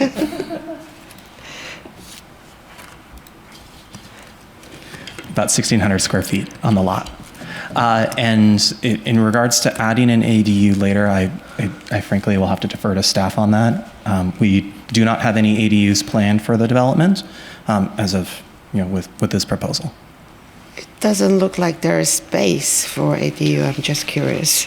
There's certainly not space for an ADU at the ground level, that's for sure. So yeah, I mean these are very small lots. Yeah, it's 1,600 square foot. That's very small lots. Okay, and someone mentioned the history about Steve Jobs. I think the owner is a longtime property owner. It seems Steve Jobs used to have an office in the commercial building. Do you know some history about that? That was well before my time. My father was the one that originally developed it. And I do believe that Apple did have an early office in this location. I don't know whether Steve Jobs officed out of it or not, but I know that it was in one of their earlier offices. I hope to get information on that because I thought a possible way of it could be there could be a plaque on Stevens Creek to recognize this site as an early office. We are open to that, and I can look through the files. Add value to your project. I'm happy to look through our files. Maybe I haven't come part of across the public anything art. anything definitive, but again, that's totally up to the city to dictate as well. Okay, Yep. thank you. Mm-hmm. I have a question for staff. There was a comment about the heights and the setbacks, and given the state laws that they're using, what is our flexibility to deny these waivers? There is very, very little flexibility. So the density bonus law basically gives them unlimited waivers from our development standards. So unless you can make a finding that there's a significant negative impact to public health, safety, or like a historic property, then there's very little discretion on that.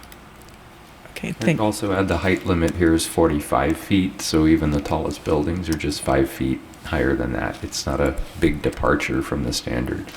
Okay. I kind of I think that we could use another informational memo regarding this. It seems like as we're seeing more of these projects come through, that the public perception is that we are we have flexibility, but we're not using that, and I think that would really help. And perhaps another one regarding retail loss and how this is happening, because we're up over 1.3 million square feet of retail lost in the city, and all due to state housing laws and their ability to use them. Yeah, do you have a clarifying question? Otherwise, we're going to close the public hearing and have a motion. So one of the question was about, I think a few speakers spoke on why we cannot keep the retail. So could the staff please explain how this site is currently zoned as mixed use, even though it allows residential office and retail, but we cannot prevent any applicant from wiping out the retail? Why is that? And there was a question about why can we build on Valco?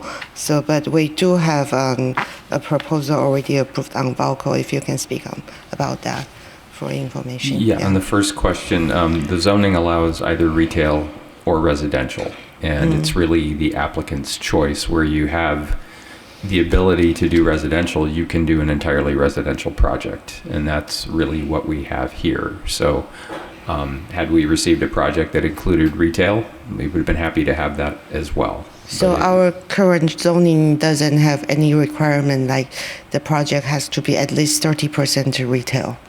There are requirements in heart of the city for things like that, but they're all waivable.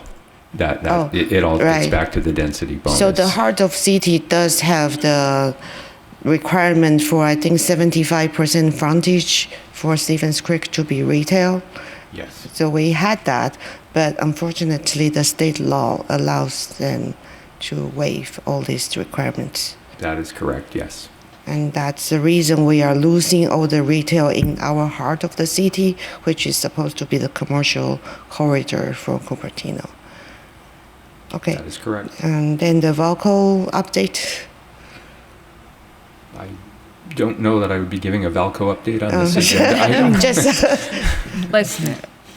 short just wanted description. Yeah. It's not germane.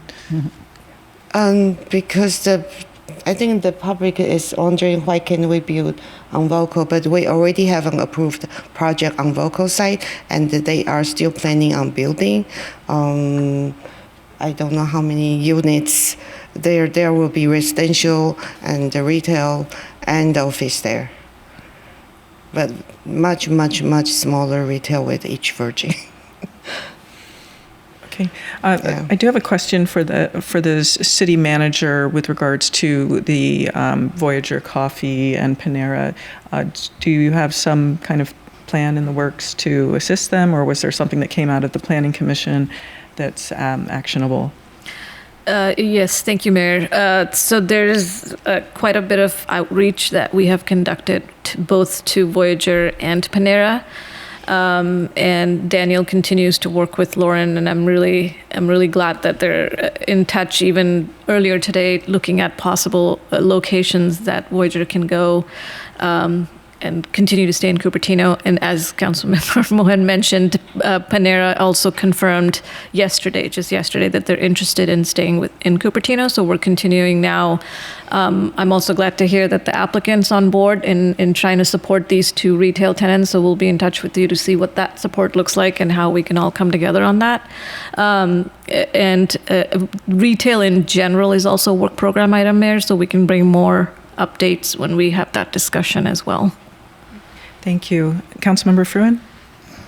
Well, I think my question was just answered, which was what direction do you need from us, if any, with respect to the retail preservation, knowing that we have the work program item, knowing that all of this engagement has already been going on? Is there something else that you need from us today to ratify the Planning Commission recommendation? It would just be a minute order anyway. It's not part of the normal recommended action. Yeah, I think Planning Commission recommendation was that council consider certain concessions and what we can do, but I don't have that information today. It is a work program item we're thinking about. It's really important to all of us. So at that time when we have the discussion, I will look for some guidance and direction from council. Okay, great. So for anybody who's made a comment with regard to retail, please engage with us on that process. I think it's important. Thanks. Great, thank you. I'm not seeing any further clarifying questions, is that correct? Thank you. So we're closing the public hearing, and do I have a motion to move the recommended action, perhaps with the municipal code requirement 19.148.060 art on Stevens Creek Boulevard will be followed? I'm happy to move it. With the municipal code requirement. Thank you. Moore second. Do we have any further discussion, or shall we go to a vote? Vice Mayor, your hand is raised. Oh, still? Oh, sorry. Okay. Seeing no further requests to speak, Madam City Clerk, will you please set the vote? Panel.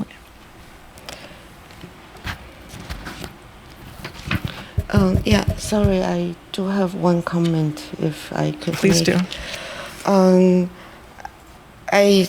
This is a really great project, and I really like the design, the thought you have put into that. However, I think a lot of speakers keep talking about, oh, this would be add variety to Cupertino housing, but it does not, because I think that the units are still about the size of existing single-family homes.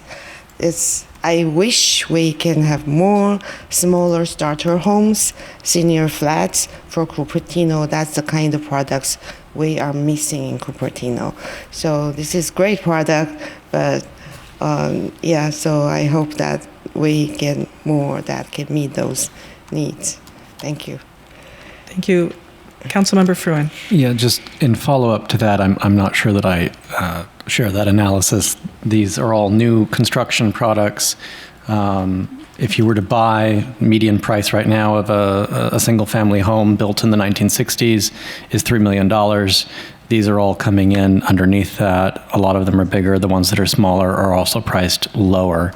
I mean, at $1.25, there's very little in the city that you can find for that. You would have to buy something in the waterfall across the street over here, which is an apartment conversion project in essence. So I think that you're adding something really significant and different to the city that we do need. Thank you, Councilmember Fruin, and I tend to agree with you.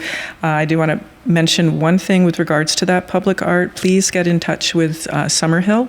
At the Staples site, they vetted several different artists, and they presented many different options there. So they've done a lot of their homework on that, and I think you'll be able to find something of a appropriate scale, probably within the research that they've already done, and that should help you out. And with that, our vote panel's set, and we are ready to vote. The motion carries with Wong absent. All right, thank you. And next we move on to the action calendar.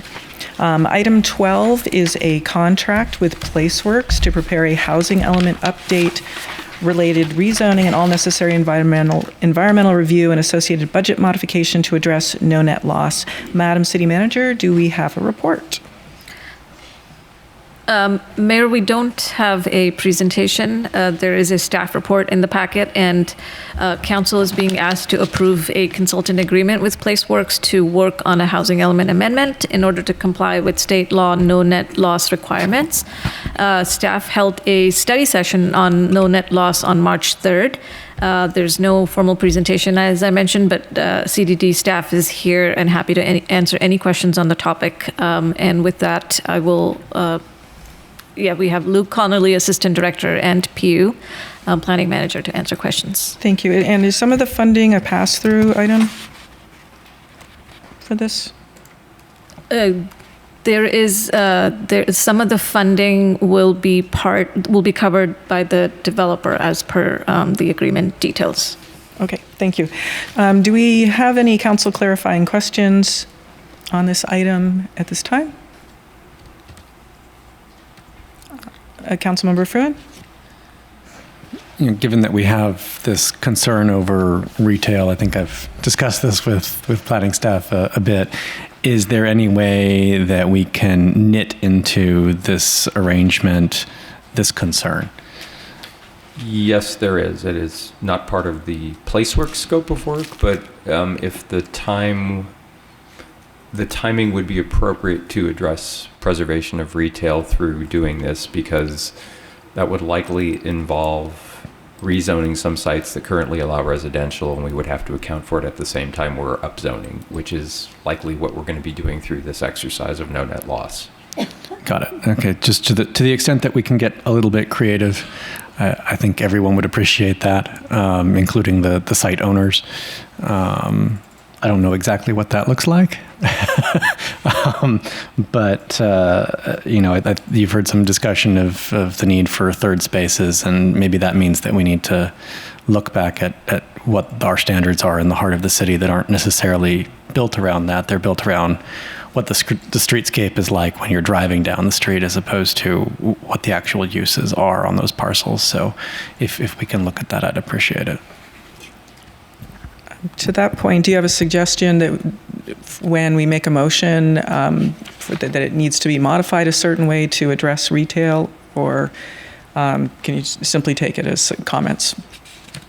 I think taking it as comments would be fine. Essentially, this is a contract approval, but I think we're all really aware, and that also came on the March 3rd study session, that preservation of retail is a high priority, and it has to pretty much be timed to something like this. Otherwise, you can't really do it. Okay, thank you. I'm not seeing any further clarifying questions. Vice Mayor, you? Yeah. Okay. So I think when we put this added this as a work program item at the same time, I also mentioned that Sunnyvale has done something to change the zoning so that they are able to preserve retail. So I think with the state law as it is, it seems the only way to preserve retail is if we can carve out a portion of a site to be retail only. That's the only, only if you have retail only zoning, that's when you can preserve retail, right? Is that, is there any other way? Because if we say any percentage, any other, they can waive it.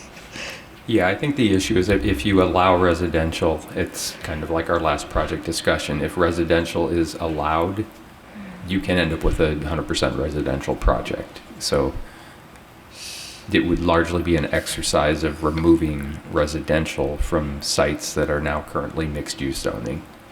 And so on the frontage of Stevens Creek, likely a portion will be retail only. Yeah, identifying those areas that the community feels strongest about preserving retail. Mm-hmm. Vice Mayor, this is the kind of research and information we're hoping to bring forward when we talk about the preservation of retail item. Mm-hmm. Yeah. And then another question is, we understand that with the no net loss law, and also probably some other law, we cannot down zone and if we don't up zone.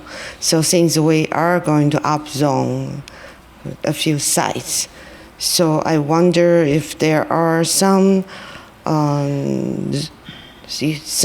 housing element site we had identified, and this might be an opportunity to downzone if the units we have assigned to them might be too much. For example, I remember with the Adriana area, that's a really weird triangular lot with only a very narrow entrance.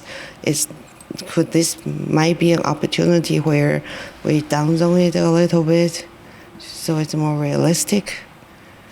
This would be the time, and that site you're referring to does not have an application on it. It only had a very slight increase when we upzoned in the housing element. It was our most negligible property in terms of units it could add. It, I think, went from like 5 or 6 to maybe 12 or 13. So it was a really minor increase. So it can, at this moment, I feel like I need to interrupt. I'm sorry. Oh, okay. It's not agendized. I think we just need to move on. Okay, sure. Yeah. Right. Councilmember Fruin? Yeah, at the risk of straying slightly, one of the other alternatives that I could certainly see is simply offering an alternative ministerial pathway that includes retail. Then you're outside of this and you can preserve things that you would like to see. And to the extent that that's economically more valuable to somebody, then I could see them using it. So maybe that's something else to explore. Perhaps we can move on. No? Thank you. Thank you. Okay, so we finished our clarifying questions. I do see one more hand raised. One quick question. We had talked about the 180-day limit before you respond to the state.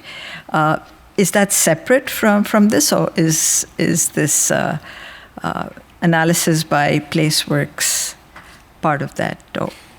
The 180 days of state law, that is in effect. PlaceWorks would be coming on board to try to help us resolve the no net loss issue. Frankly, there is no chance we're going to meet that 180 days, which would be the middle of June. Okay. For what it's worth, I think HCD staff is even well aware of the 180 days is fairly unrealistic to assume cities can not only identify sites, but to rezone them. But I think as I said in March, the goal is to show that we are proactively moving on this item, but we would definitely need assistance like PlaceWorks, who did our housing element in the first place, to help us get through this process. Thank you. Okay. Madam City Clerk, do we have members of the public who would like to comment on this item? Yes, Mayor, we have one request to speak in person in Community Hall, and at this time I see one hand raised virtually. All right. So just a reminder to members of the public wishing to speak regarding this item shall submit a request to speak or raise their hand virtually within the first 9 minutes of the start of public comment or before the public comment period is closed, whichever comes first. So at this time, we will welcome Jennifer Griffin. Good evening, City Council. I have been following for 17 years now the housing bills. I counted it up this morning, and the hell started in 2013. I am painfully aware of what has happened to our state and the loss of local control.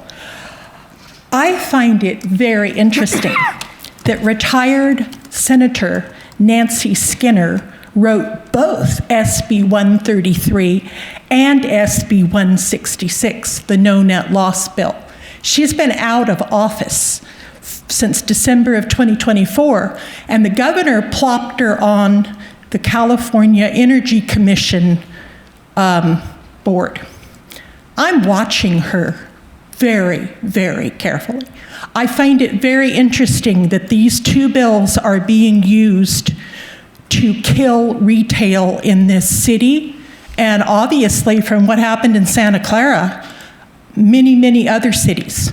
Now I respect elected officials, et cetera, but why are these bills being enacted after she has been out of office for 18 months? I'm sorry, maybe I'm a dumb public participant, but the no net loss stuff just is over the top. I see, and I respect the other lady in the audience who spoke so eloquently about the loss of retail. We have a massive problem in this city, and it has evolved out of the housing element.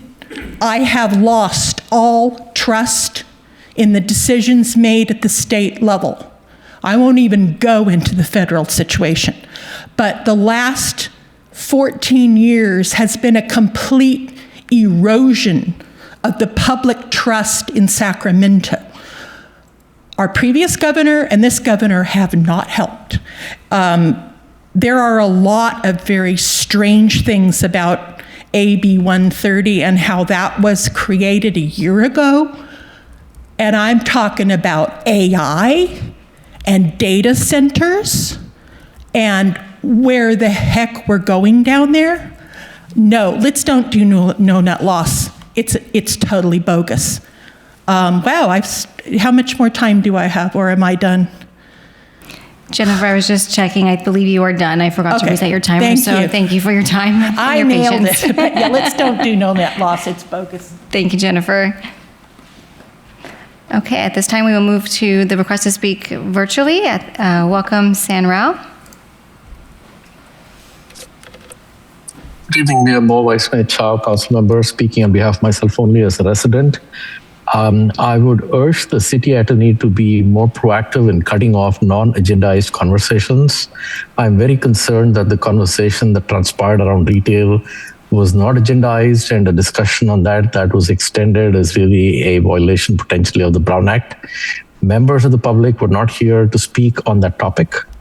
I'm also concerned that the item seemed to be pre-planned and pre-prepared, because the question that was asked seemed to have a ready-made answer from staff as if they were prepared for the question. And so we need to make sure that items that are being discussed are only items on the agenda, nothing further. I am further concerned that any addition of retail is going to come at the addition of greater density to housing element sites, and we do not want Cupertino to turn into projects that are at 80 DU per acre under the guise of protecting retail.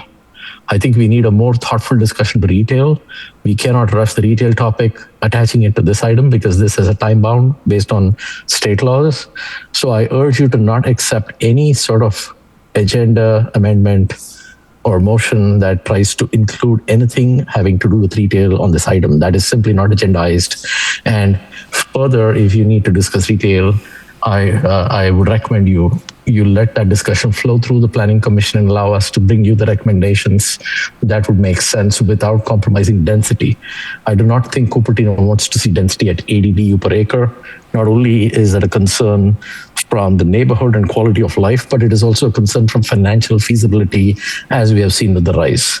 And so let's be thoughtful about this. What we also have seen with the past iteration of the housing element is that we put out notices to lot owners of a certain acreage, and those that showed interest were included.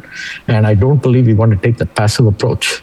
I believe we want to target Class C or Class B office buildings and take a thoughtful approach of looking at how can we shift an old legacy office vintage product, as we just saw with the Harvest properties, into housing while preserving retail. And so I'm not confident the Placeworks did any of that in the last, and if they did, we certainly didn't see the results. So I urge you to direct Placeworks very prescriptively to focus on bringing in the properties that we would like to see developed, as opposed to just putting out postcards and letting greedy parcel owners to come in, and then we have to accept that. Please be thoughtful in what sites we pick. Let's learn lessons from the last time. Let's not have another Linda Vista Drive. Thank you.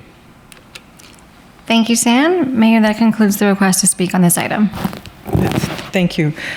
At this time, do we have a motion on this item?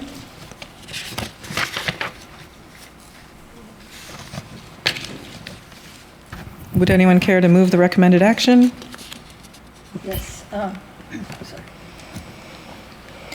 Yeah, I move to accept the staff report on item number 12. And to... You want me to read out everything? Well, you can just say to move the recommended action if you want. I will move the recommended action that is laid out on the agenda. Do we have a second? Second. Okay, thank you. And do we have any further discussion from the council members on this item?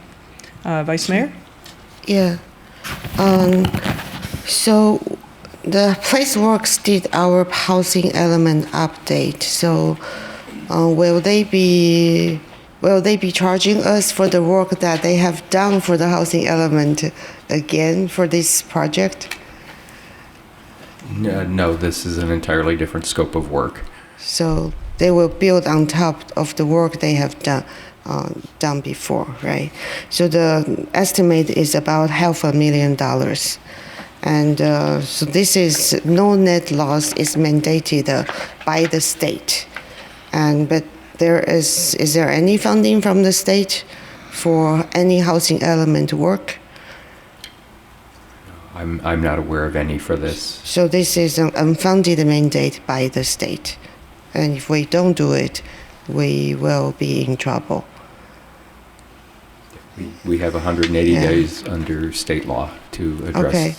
How much did we, sorry I sent in the question late, I'm wondering how much did we spend on the housing element update? The one we adopted in 2024, yeah. The entire contract, which is not fully expended because it was for the housing element and the safety element update and objective design standards for mixed use and multifamily projects, the total contract amount that was just over 1.2 million. So that's 1.2 million. And the safety element and objective design standards are still active projects.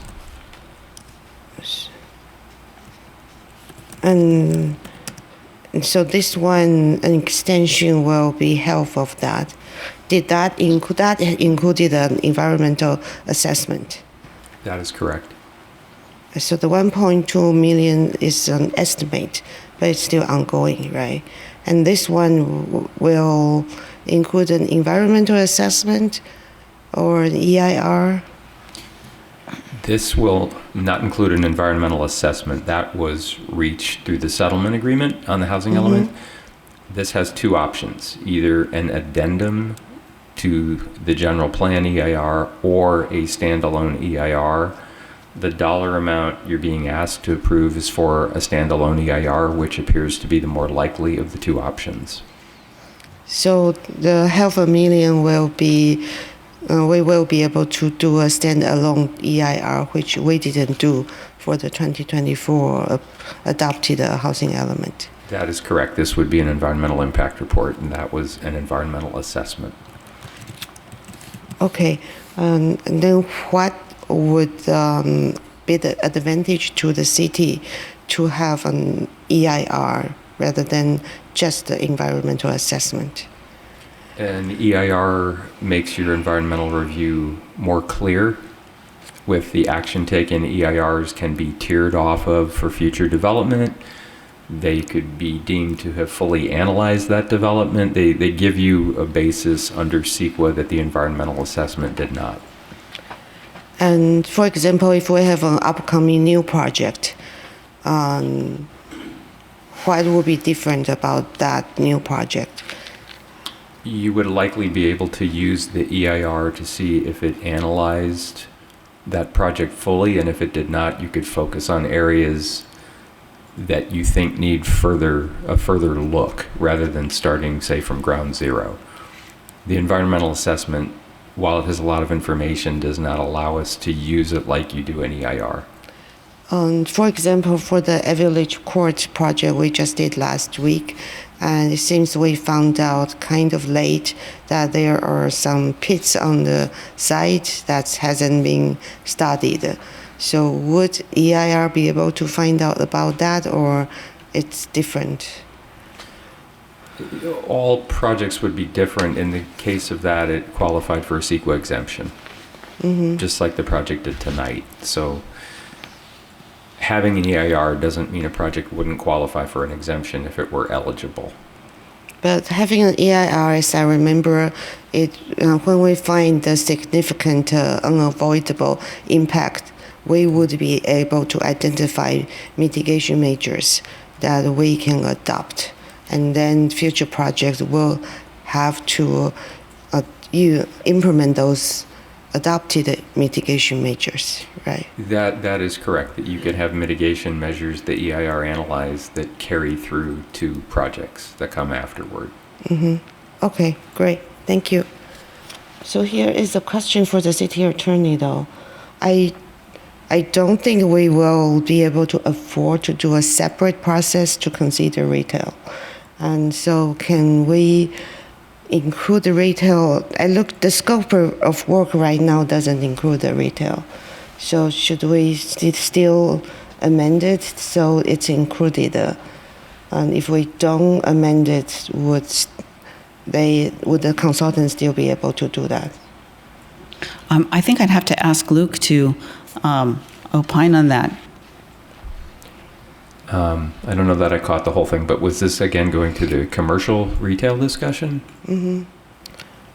I think. I mean, the scope of work PlaceWorks has, I mean, this is particularly with their housing team, and this is to address no net loss, period. That's what their work is. So if I don't, my question is, I don't think we will be able to afford a separate process that look at how to preserve retail zoning. So what's the possibility of amending this one so we consider the housing and retail together? Vice Mayor, I'm going to suggest again we should think about this when we're talking about the retail preservation item to see if we need to amend so any. Is that coming? That should be coming soon. I don't know the date. So when that comes, maybe then we can talk about amending if need be, PlaceWorks, correct. Okay. And by then we'll also look into if that's something that we could possibly do. So we'll bring all options to council. Okay. Thank you. Thank you. And with that, we have a motion and a second. Madam City Clerk, will you please set the vote panel and we will vote.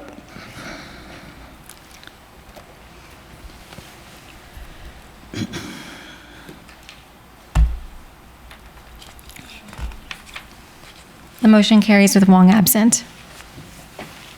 All right. Thank you. Next, we have item 13. These are updates to the commissions and committees handbook. Madam City Manager, do we have a staff report? Yes, Mayor, we do. And for this item tonight, the interim city attorney, Floyd Andrews, will review suggested updates to the commissioner's handbook. A preview of these were presented at the commissioner's training last week. So with that, I will turn it over to Floyd. Thank you, City Manager. Good evening, Mayor and Council. So a few months ago, we had a study session on these items, and the direction was to bring back a distilled version of the conversation, and that's what I'm presenting today. It's basically suggested updates to the Commissioner's Handbook. And the updates that we're describing today involve providing alternates, the possibility of having alternates for commissions. We're also discussing ways to promote broad community participation. And then we'll be talking about continuing attendance requirements, but having council approve removals. And we'll be talking about recognizing commissioner autonomy and ensuring commission's actions are fairly represented. And then we also have general updates prepared by staff.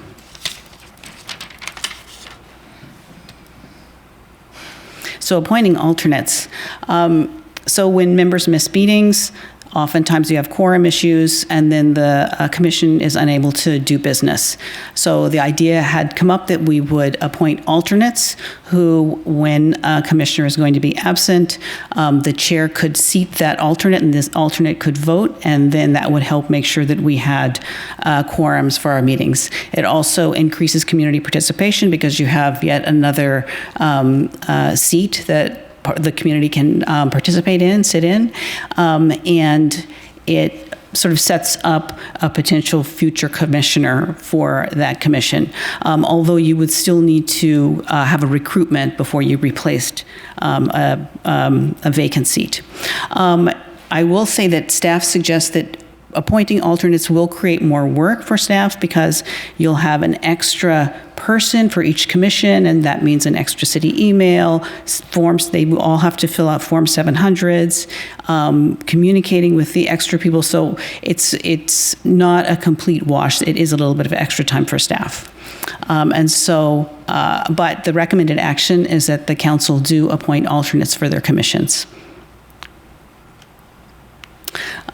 We also talked about council recognized the importance of broad community participation and by restricting individuals to serving on only one advisory body, it enhances participation by providing greater opportunity to the community. The new update would discourage but not forbid individuals from serving on two advisory bodies. There was a discussion about, in some instances, it makes sense for them to do so.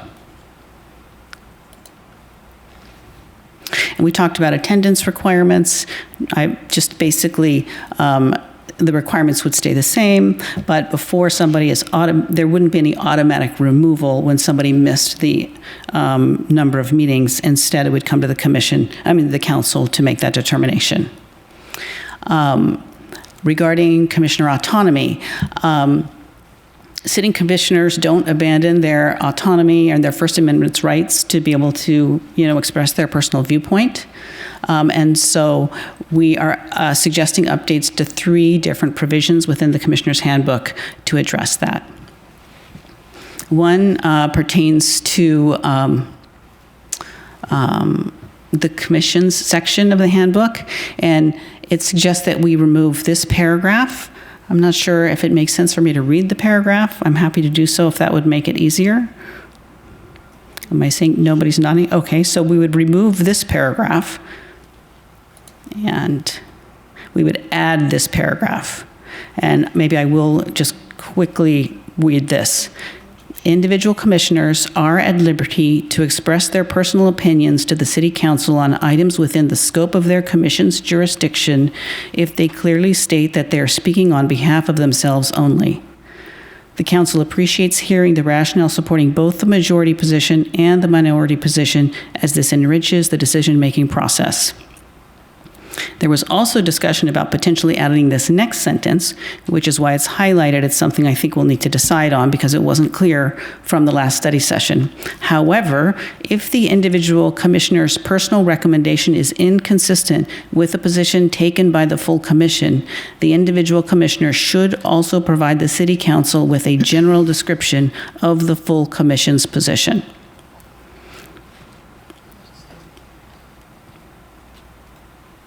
So I'll keep going, and then we can come back and organize voting, et cetera.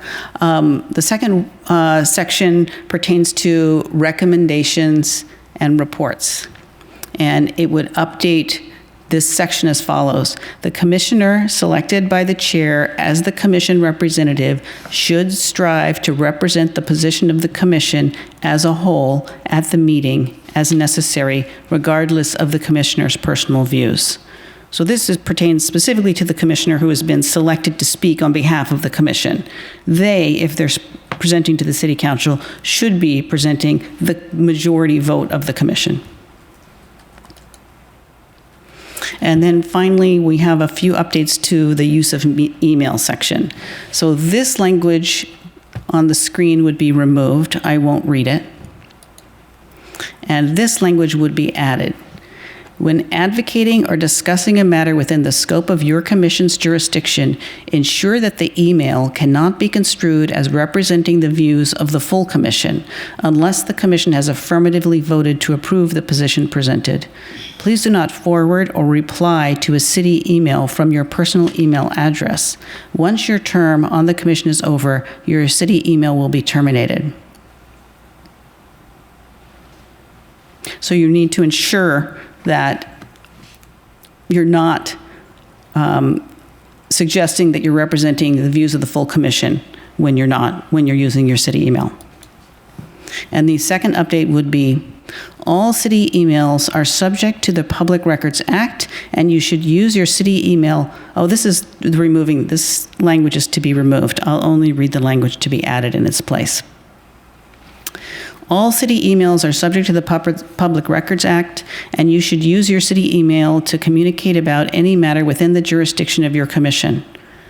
Emails sent from a personal email account are also subject to the Public Records Act to the extent they address a matter related to your commission's jurisdiction. Please use your city email when so communicating to enhance efficiency and transparency. Please do not forward or reply to a city email from your personal email address. Once your term on the commission is over, your city email will be terminated. And those were the discussed updates from our last study session. And then we also have clarifying updates, such as clarifying the roles for staff liaison, commission administrator, and the chair, adding guidelines for hybrid meetings and remote participation, including language on commission work plans, details on training requirements, and other administrative updates.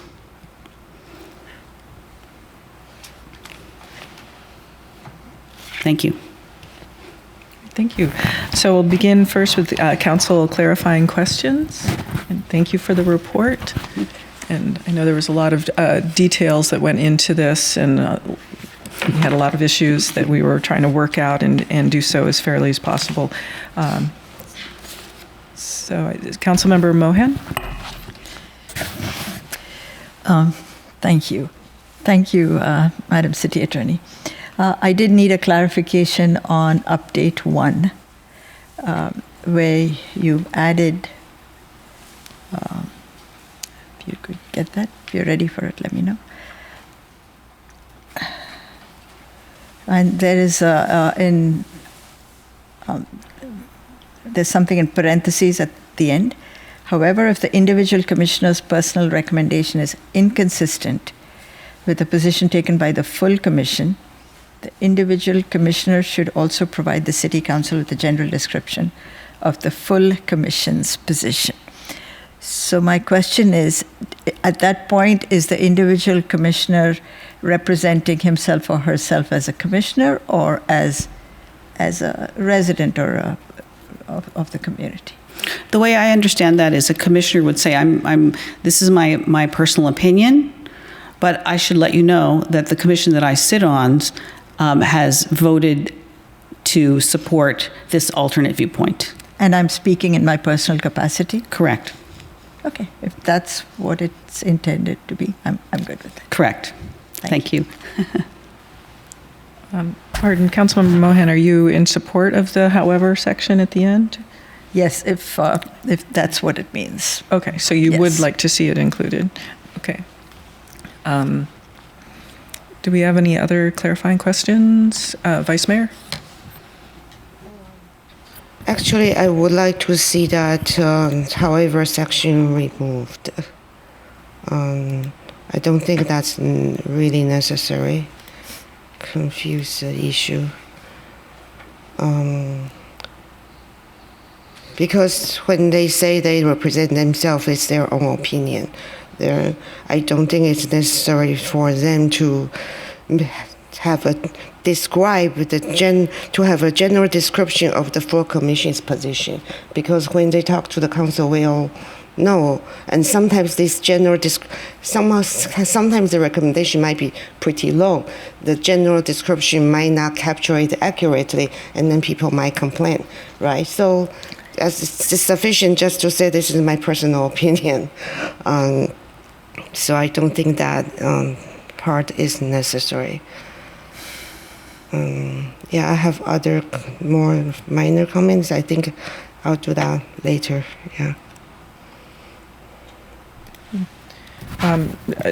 To your point, Vice Mayor, I would perhaps as a question for the city attorney, if one was the chair of the Planning Commission and you agreed with what the Planning Commission voted on something, you could come to the council, and correct me if I'm wrong, but you could come to the council and say the Planning Commission voted 3-2 in favor of this item, and I'm strongly in support of it, and I just wanted you to know. So that's perfectly acceptable. Yes. Okay. But is there something that says that I'm here representing myself only, and I strongly oppose this position? Is that right? You can't. Are we saying that you cannot be the chair of the Planning Commission and say, identify yourself as such, and then say, I'm strongly in opposition to this item? Is that? If you leave out the highlighted language, then you could do that. But if you include the highlighted language, you would have to say, I'm the chair of the Planning Commission, and my personal viewpoint is X. But I should also say that the Planning Commission I'm the chair of voted in the opposite. Okay.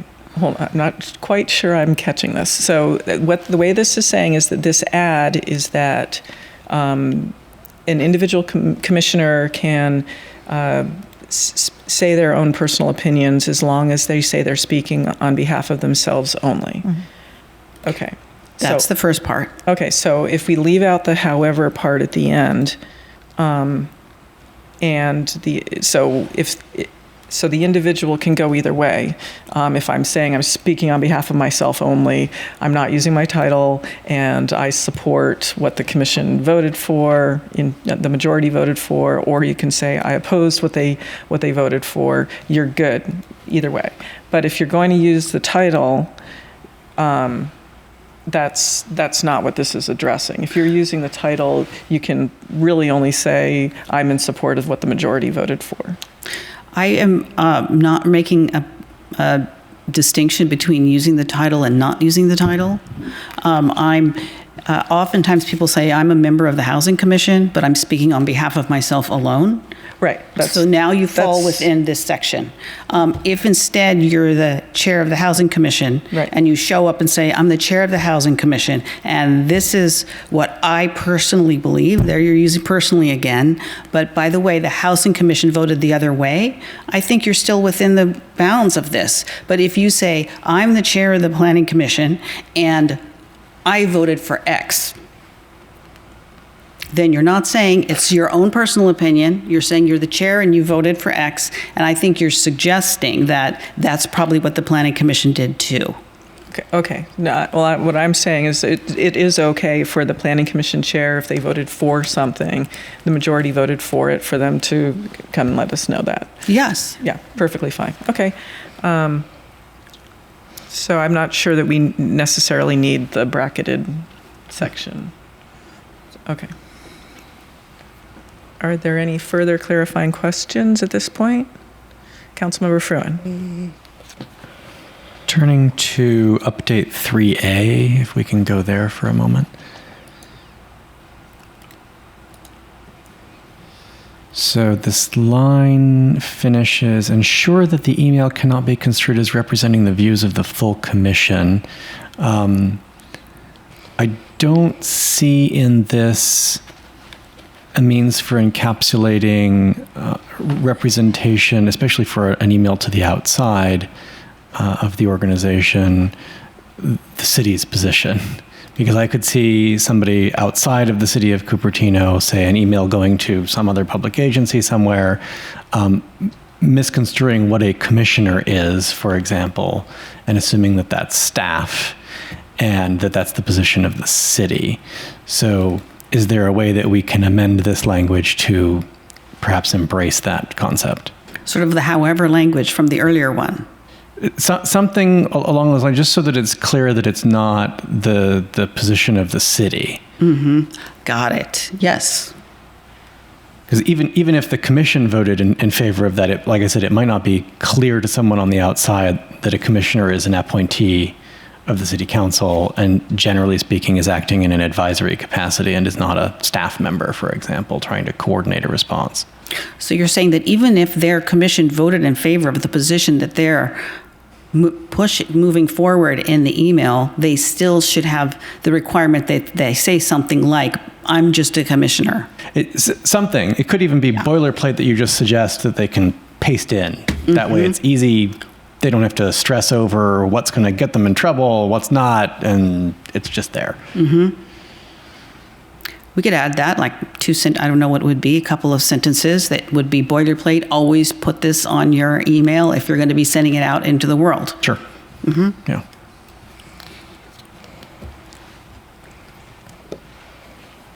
Vice Mayor? Yeah. So, I guess this is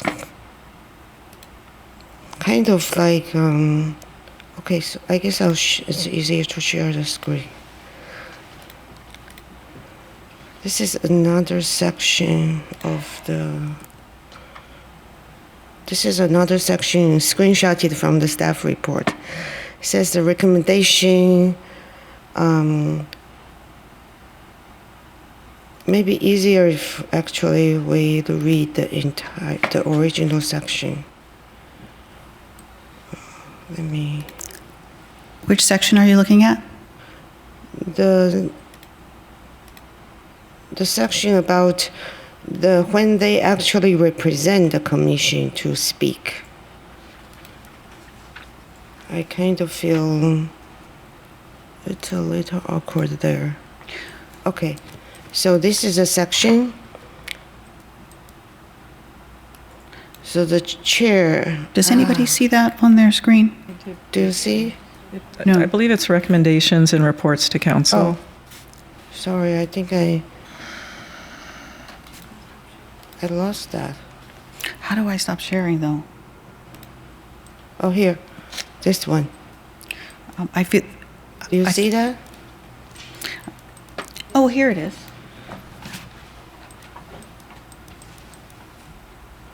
So the chair shall select a member to represent the commission at a council meeting where a commission recommendation is agendized for discussion. The commissioner. I kind of feel this second sentence is long. as necessary, regardless of the commissioner's view, I don't think that's necessary to even put it there. When they represent a commission, they should just represent the position of the commission and not even thrive to. So it should be just the commissioner representing the commission should, the commissioner selected should represent the position of the commission as a whole at the meeting. That's it. Yeah, we could do that. Yeah, because the other things Right. are really not necessary and it's already clarified. If you want to say your personal point, what do you do? And adding it here, So you're saying just put a period after a meeting and get rid of the rest of that sentence? yeah. And then you probably don't even need to say that, just the commissioner selected. By the chair, as the commission representative, should strive to represent the position of the commission as a whole at the meeting, period. I think should represent. It shouldn't even strive. No. Okay. Yeah. No, you don't Pardon? think. A separate issue, I wouldn't strike the selected by the chair because that gives a process for how somebody that's going to be represented gets selected. So if you're going to remove selected by the chair, if you really wanted to do that. Because I think that's already mentioned in the previous sentence. It's kind of repetitive, but Yeah. if you want to be sure, that's fine. Well, this is the person, the chair is selecting this member, and this member has a heightened responsibility then to represent what the commission. Yeah, I'm not Yeah. sure we're changing the meaning here significantly. Yeah, it doesn't matter. I just feel it's kind of repetitive, but it's okay to keep it. Understood. I think either way is fine. I think maybe just remove the strive to. The commissioner selected by the chair as the commission representative should represent the position of the commission as a whole at the I meeting. think so. Is that, Yeah. I think and it doesn't- I'm okay with as necessary, regardless of the commissioner's I just- personal views, because that's just enforcing, reiterating what we've said earlier. The main thing is, I think the part after as necessary, I don't think it's necessary because it's covered in other section. And the other part, either way is fine. Yeah. Okay. No, my only comment was about the strive to. We shouldn't be Oh. just trying. We should really actually represent. I would agree with that. Okay. Yeah. Okay. Okay. You straw poll says remove strive. They will do it. Right. We'll Just take out represent, strive. right? And then what about the clause at the end where after, the as necessary, beginning with as necessary? Through the mayor. Please. Yeah, I think it's fine. The reason I think it's fine is that it just reinforces what the prior meaning is. So if you had any question about it, I think it makes it a lot clearer. There's always a tension between concision and precision. This is more precise. Very well. I do have a question about the however clause. Did we get consensus about whether to? I'm leaning more towards on the prior one to remove that bolded bracketed section, and I believe the vice mayor was in support of that, but I believe Councilmember Mohan, this was update 1, was in favor of it, and that leaves. I just think if we say the same thing in different language, there's no harm done. It just reinforces the basic idea that, and in update 1, we're saying individual commissioners representing themselves can say what they want, but if you're a commissioner, then you represent the position taken by the majority commission. Not exactly. The bracketed section, the main issue is if your opinion is inconsistent with the position, you have to provide a general description of the full commission's position. That, I think, it's very hard to do and it's not necessary. That's the main idea for that. If I might, Mayor. Councilmember Fruin. The one thing I'll note here is that it is phrased in the subjunctive as should. So I don't think it is a requirement. It is asking you to try to do that. But I don't think they should try to even do that. Just say this is my own personal opinion. Councilmember Fruin, we kind of have a split vote on here. Yeah. What do you have to say? I will say this. I think the most important thing is that people are disclaiming the title when they are trying to express their personal opinion. And as long as they are doing that, that is the most important thing. We have a separate procedure for when they're there to represent the commission because they're the designated person. We just covered that. So is there some redundancy in this? Sure. I think that's mostly harmless. It's too confusion. I don't think it creates confusion. If someone is just being asked to say, by the way, the commission felt somewhat differently, they said this, here's why I feel this way. It might even always generally tend to get included because you're probably going to try to rebut the position that was taken by the commission as a whole. I'll just say that the thing that I actually care about the most in terms of the changes that we might make is the one that I described to the city attorney earlier in 3A. I think it's really important that when there's email that's going outside of the city, that it's really clear that this is, that a commissioner is a commissioner and has a particular position and is not a staff member who is trying to coordinate some sort of activity. Okay. I think we might be ready to go for public comment at this time. Yeah. Okay, Madam City Clerk, do we have any members of the public who'd like to comment on this item? Mayor, I do not see any requests to speak in person, but I do see one hand raised virtually, so we will go there. Welcome, San. Good evening, Mayor Moore, council members, and Vice Mayor Chow, speaking on behalf of myself only as a resident. I strongly object to this new addition that is being proposed.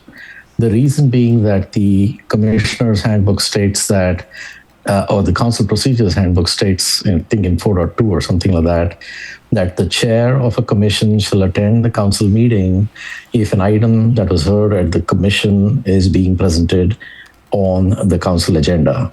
And it further says that the chair or a member appointed by the chair. And so you already have the chair supposed to be present to cover the view of the commission. And if the chair cannot be there, the chair is supposed to either send the vice chair or a person from the commission that they appoint.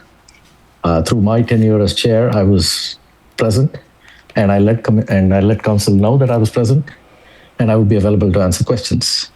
And I would expect that that's the case with any commission that comes to your consideration, including, for example, the Art and Culture Commission, where the art chair was present. And so I'm strongly objecting to your imposing these burdens on commissioners when they speak as residents. Furthermore, by imposing these burdens, that eats into their public comment time. So are you going to double the public comment time? So if I have 3 minutes, you're now going to give me 6 minutes. So I may spend 3 minutes speaking on behalf of myself as a resident and then spend another 3 minutes then confirming or contradicting myself and speaking on behalf of the commission.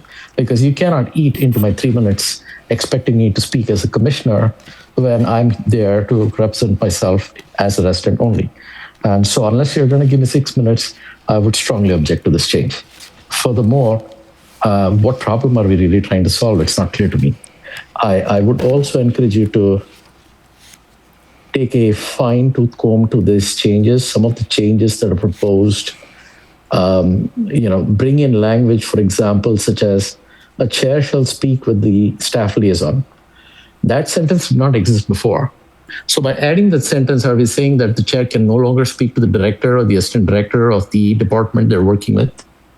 So let's be thoughtful about why a sentence is added, and let us be minimalist in these additions, because if you did not have it before, what problem are you solving that you need to add it now? So let's be really, really thoughtful at this point in time. I do not see any problem with a chair consulting the director or the assistant director, and there is no reason to put in language that says the chair shall consult with the staff liaison, as in cannot speak to anyone else but the staff liaison. So that's all I have. Thank you.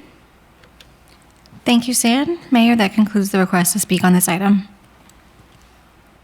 All right, thank you. So at this time, do we have a motion ready by any members of the council? Vice Mayor. So I'll make motion to approve the staff recommendation with some modifications. So the first one is, let me share this. Okay.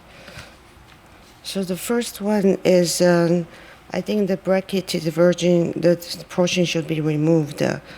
It's not really necessary, and yeah. And then the second one is this one. So I think we should just remove the as necessary regardless of commissioners' personal views, because this is, when they are representing the commission, they are representing the commission. And we already said what they to do when they represent their personal view. And just for reference, this is from a screenshot from the council procedures menu. So I think it's consistent. I don't think it's not consistent. For the third one, I think this is portion regarding emails. I hope to remove this unless the commission has affirmatively voted to approve the position presented. I think it's just that you need to ensure the email cannot be construed as representing the views of the full commission. That's it. If they have voted or not. If you are representing the commission, you are representing the commission. So when you are advocating or discussing a matter, you are representing yourself. But Council Member Furen would like to add something here about communicating to the public agency. Do you have some language you are proposing? I don't have, through the mayor, I don't have any specific language, but I'd be happy to just empower the city attorney to develop the language. Okay.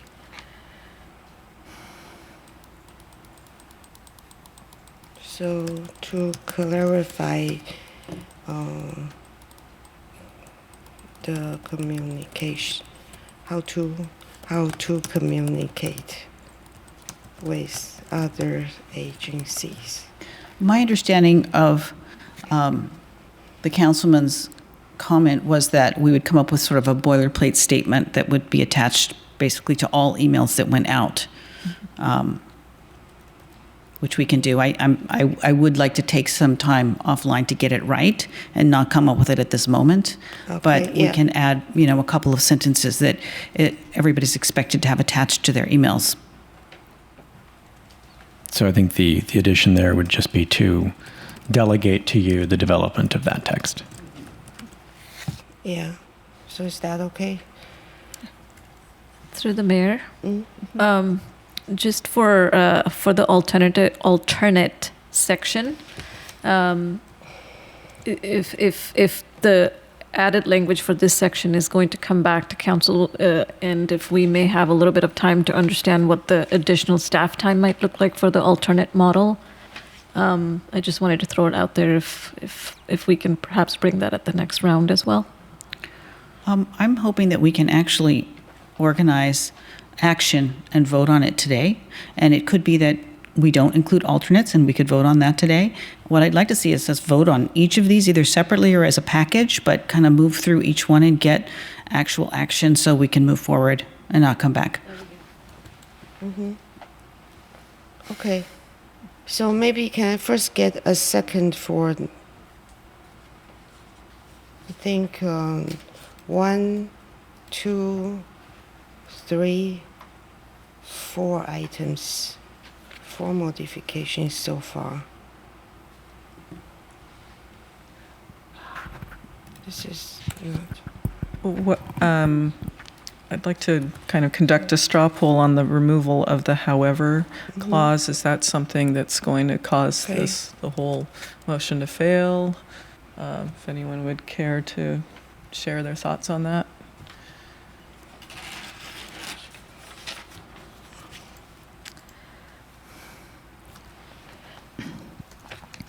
I actually didn't think there was any harm done by leaving it as it is. It just reinforces what we said earlier. I tend to agree with that. Councilmember Freeman. And like I said, the fact that it's sort of, subjunctive, I think it means that it's advisory, and I don't think we can actually hold someone to it. I feel very strongly that should be removed because how can you expect someone making a 3 minute, sometimes 1 minute or 2 minute comment to say, this is my opinion, but then here is a general description of the 4 commissions' view. That's not possible. Through the mayor, I don't think it asks them to do that. I think it asks them to offer a general view of what the commission said, and that could be something as simple as the commission took an approval view, and it could be as simple as that. Maybe then the individual commissioner should be encouraged to provide a general description, because this here says should also provide. Should, yeah, it's not shall, but it's still pretty strong saying that you should do it. Well, that's just a way of saying this is my position and this is the council's Are we saying that position. the commissioner selected by chair should represent the position and they don't have to? If you are using the same logic. Not presenting it, but stating that he or she is in opposition to the commission's position. But here, the main thing here is requiring the commissioner to provide a general description of the 4 commissioners' position. It's not just stating my opinion is in opposition to the commission's view. It's asking it to provide a general description. That I think is a big ask. And it says should provide. That's a big ask. If you are saying should provide is not binding, then you are saying the next one, the commissioner selected by chair to represent the committee should represent the position of the commission is not binding. May I offer a suggestion? Please. Yeah. Would it be helpful if it said, can you scroll up again, Vice Mayor, to where it says the however part? Yeah. What if it said something like the individual commissioner, the council, the council appreciates rationale, however, the individual commissioner should state if their position is inconsistent with the full commission's position. Period. That's it. Yeah, period. Yeah. Would that work? That works. I'm agnostic on all of this, but I think that works, yeah? Yeah, good. Yeah, I think that's fine. Yeah. Okay. So can that be encapsulated in your motion then? Yeah. So it will just be the individual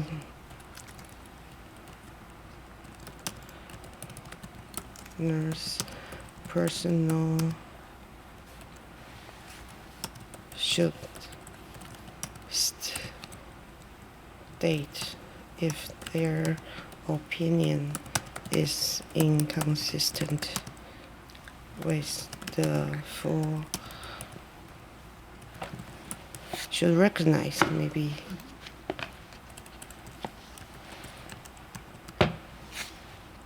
Yeah?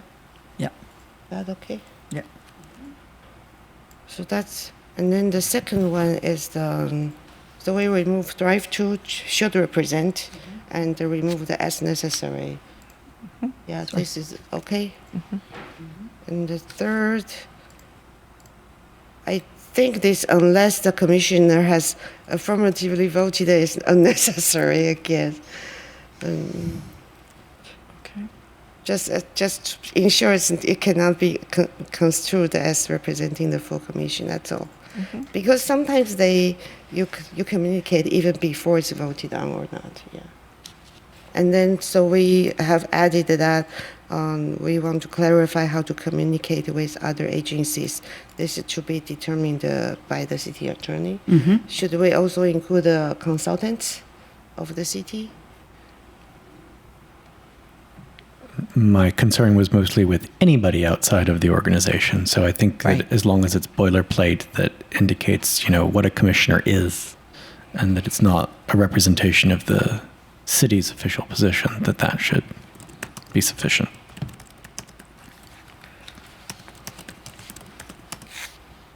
But consultants are considered part of the city or not?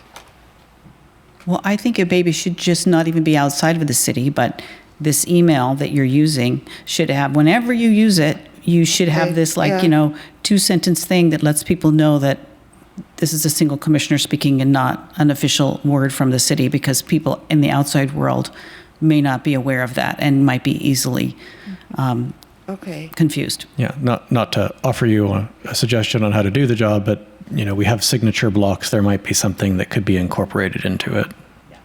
Yeah. Okay. Now, so this is the fourth item I would actually like to propose.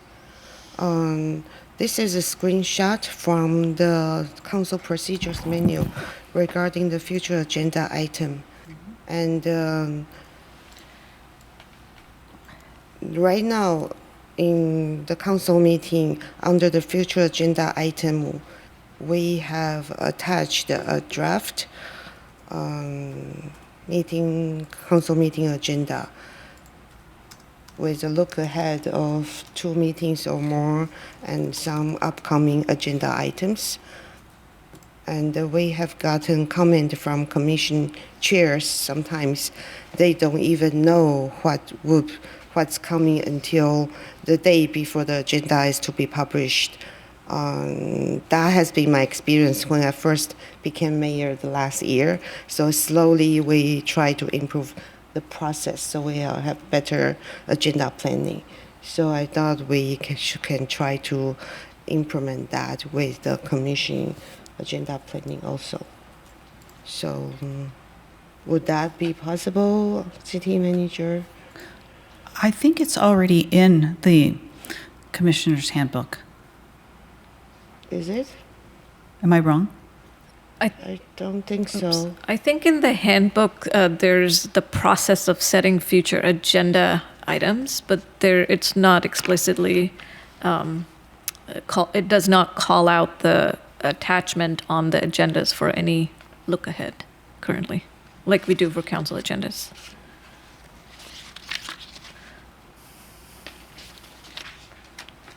Yeah. So Vice Mayor,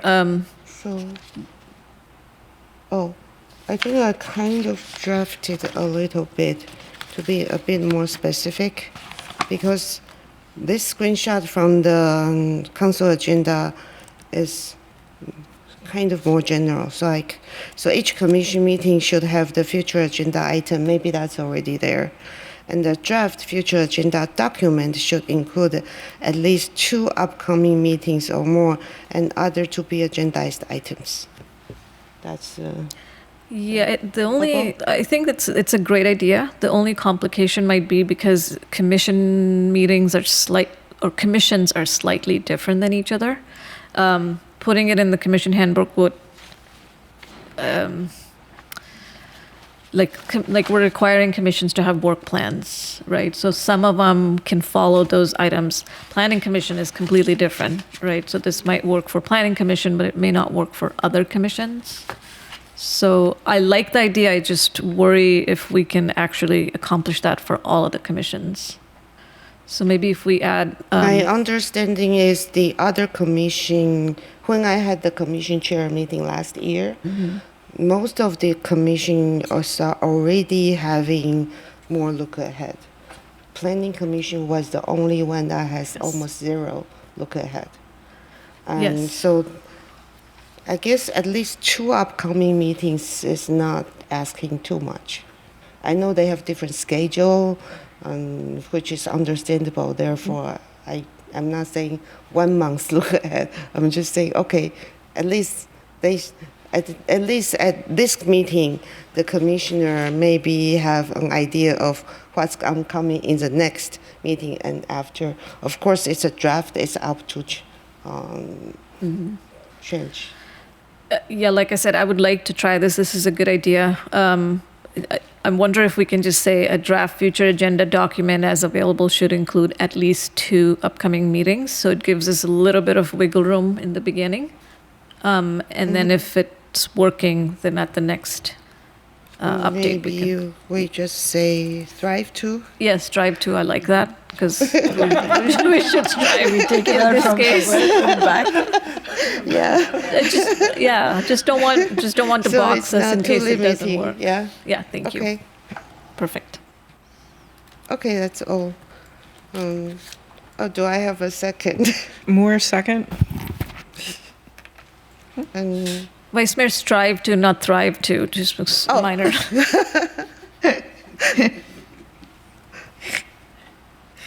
Wait. I thought it's strive to. Okay. Okay. So, you mentioned there are some changes with. I think someone mentioned that there is some thing regarding communication with only the liaison. Is there something like that? I don't remember seeing there is such limitation.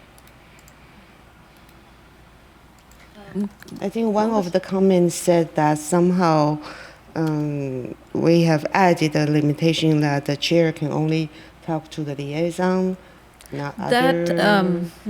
I think that's the preferred process, but it doesn't mean that the commissioners or chairs cannot reach out to other staff. But if it's for commission agenda or anything related to commission work, they should work with the staff liaison. Maybe that need to be clarified. If it's where is that stated? That was that wasn't one of the ones that we had identified in our study session and prior.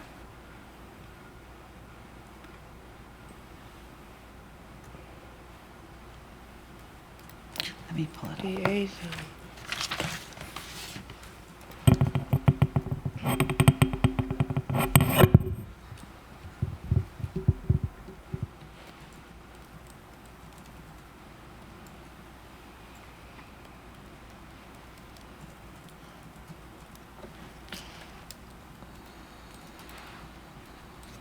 Yeah, just want to double check the sections so that it's clear.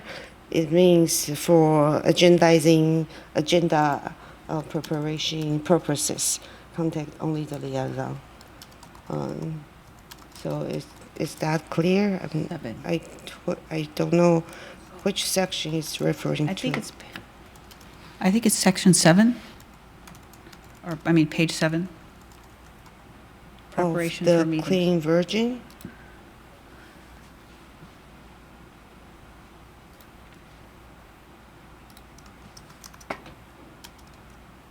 Page 7 of the clean version, or which version? Yes, I'm sorry. I'm looking at the version online, the current version online for the language that you're talking about. The one in the supplemental report. There is another version in the supplemental report. So, page 7.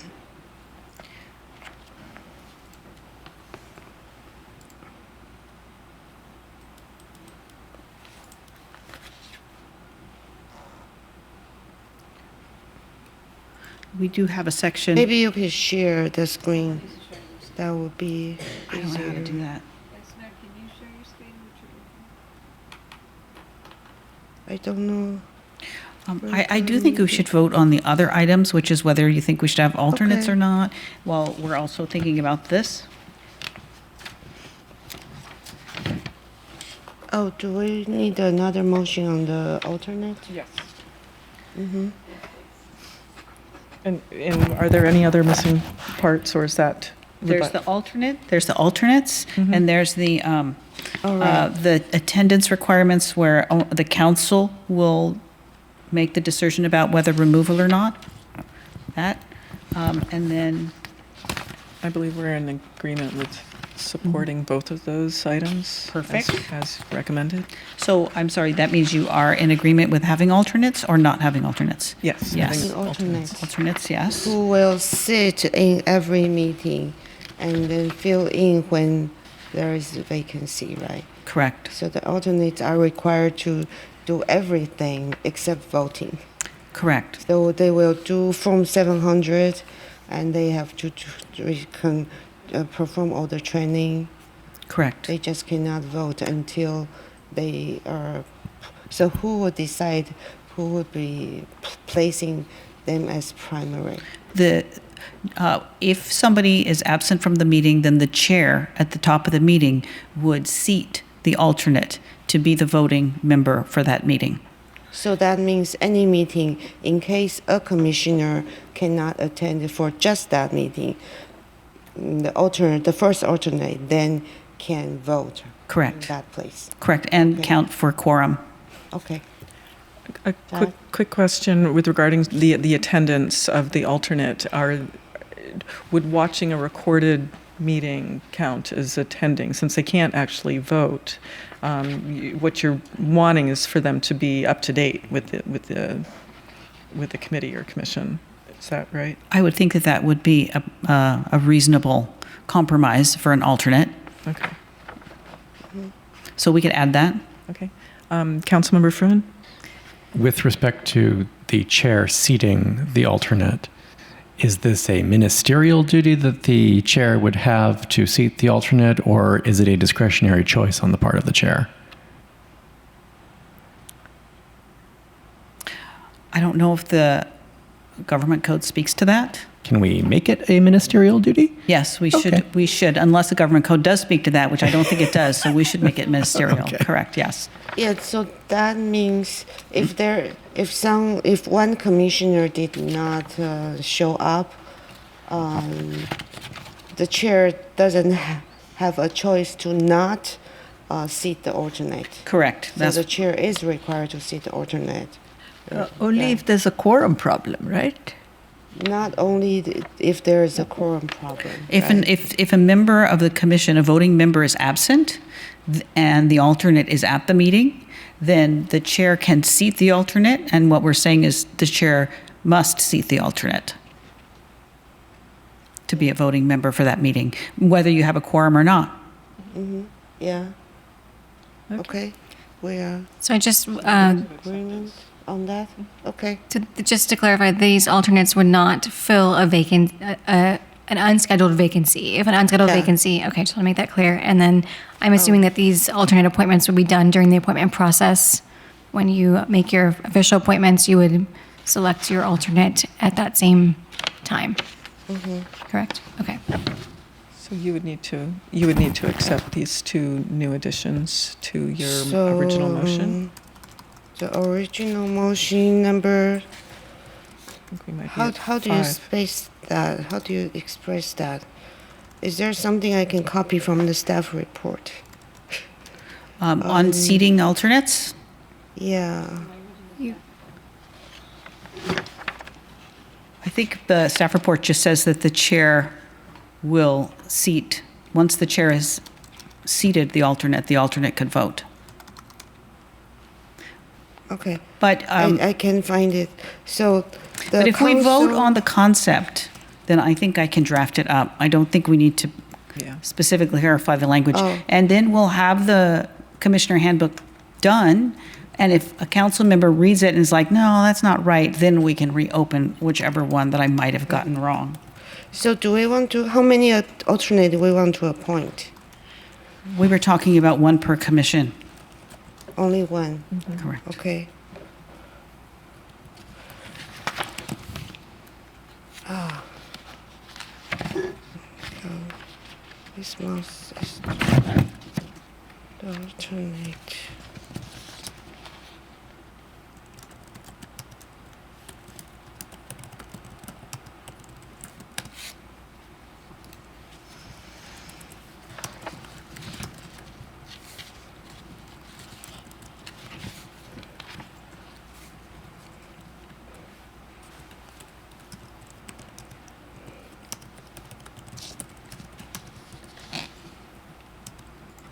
Vice Mayor, I don't see your screen now. Yeah, I'm still typing. Okay.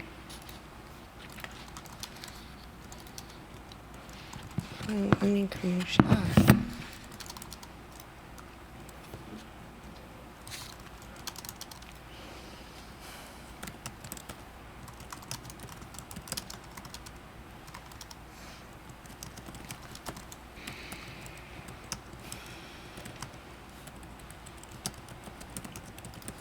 Like that?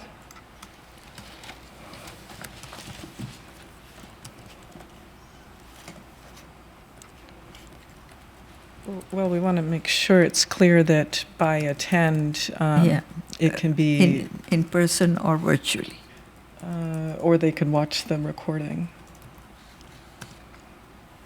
But if We're they not are saying- going to be seated to be a voting member, they need to be at the meeting. Yeah. Yeah.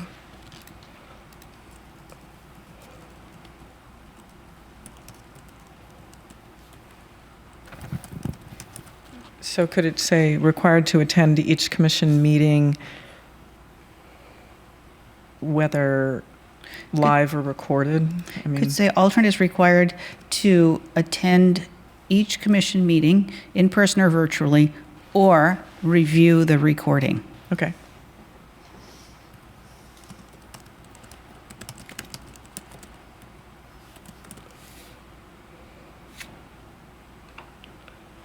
So then in this case, the alternate has to attend that in person. Correct.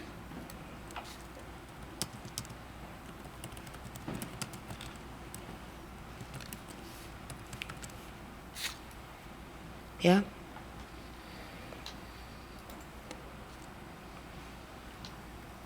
Okay. That's another, anything else? Okay, so we have the alternate part done, and then we talked about discouraging individuals from serving on 2 advisory bodies. So if we just agree, I can write that in. And we talked about the city council being the entity that approves removal for commissioners that do not attend enough meetings. And then we talked about the language for the updates, suggesting the role of commissioners in terms of their communications. I don't think we need to go over that again. And so I think we have a general fuzzy motion that we could all vote on, and then I'll just draft up the language, and if someone says that's wrong, then we'll fix it. So it could add a sentence that says, and we approve the further staff recommendations. Just make it real simple. That sounds fine. So do we need to? Okay, so I added number 6 is to remove any commissioner. It will be put on the council agenda to be consistent with council procedures manual, right? Yeah, it will be consistent with the council procedures manual, but I will spell it out in the commissioner handbook so commissioners can just read the one document. Yes. Yeah, so the commissioner's handbook will be modified to be consistent with the council procedures manual for this part. Okay. And 7 would simply say, and we accept the further recommendations by staff. What's the further recommendation?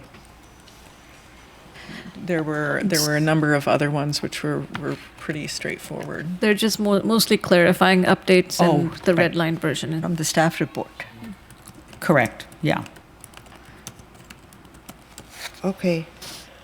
And there was a thing about whether a person can serve on 2 commissions or not, we are not making any change, right? I think we were suggesting that the Commissioner Handbook suggests that it's discouraged that an individual serve on 2 commissions. So right now, the Virgin says it's discouraged. It doesn't, but this would be it added. Doesn't. Do we want to say, but the municipal code what does the municipal code say? The municipal code says that you can't be on a commission with other family members. Oh. So it gets into that nepotism piece, so we don't need to address that. But it doesn't talk about a commissioner serving on more than 1 commission. We don't have to include it at all if you prefer, or we could say that it's discouraged that a commissioner would serve on 2 commissions. Okay.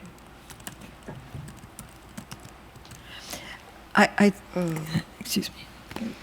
I thought there was some discussion last time that if there was no other option, there actually may be a situation when a commissioner would have to serve on 2 different commissions. That's why we use the word discouraged, I was thinking.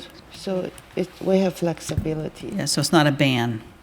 Yeah, through the mayor. We can do it. We had considerable discussion on this point, as I recall, when we last addressed it, and this was sort of the consensus position was to discourage it so that there's some diversity of opinion and thought, and people aren't on every commission, but there might be instances where it's advisable or helpful, or that we just have a dearth of applicants, and we don't want to tie our own hands. Yeah. So regarding the family, right now the municipal code is, it seems for some of them, not all of them, says the family, people who are within the same family cannot sit on the same. Correct. For most commissions, it's true. For most, or it's just for Parks and Rec? No, I think it might be all of them. I think I was just using Parks and Rec as an example of what the language is in the municipal code, but for most commissions, that language is in the municipal code. You cannot sit on the same commission, but can you sit on 2 different commissions? That's discouraged. No, that's not addressed by the municipal code currently. Right now they can, right? Correct. But how come I remember we had to approve, we have to take some action at the council meeting so that a team commission who is related to another commissioner can be appointed to the team commission? I remember the discussion, but I don't remember the specifics of it. That was before your time, so. Through the mayor, my recollection of this was that there used to be a very specific provision governing the teen commission that prohibited that. Do we still have that And we provision? had a waiver process for it. So do we still have that? I don't recall. I just knew that was the basis. I think it's fine if we have prohibition for something, but then we are allowed to waive it. Yeah. Okay. So that's it. So I accept the friendly amendment.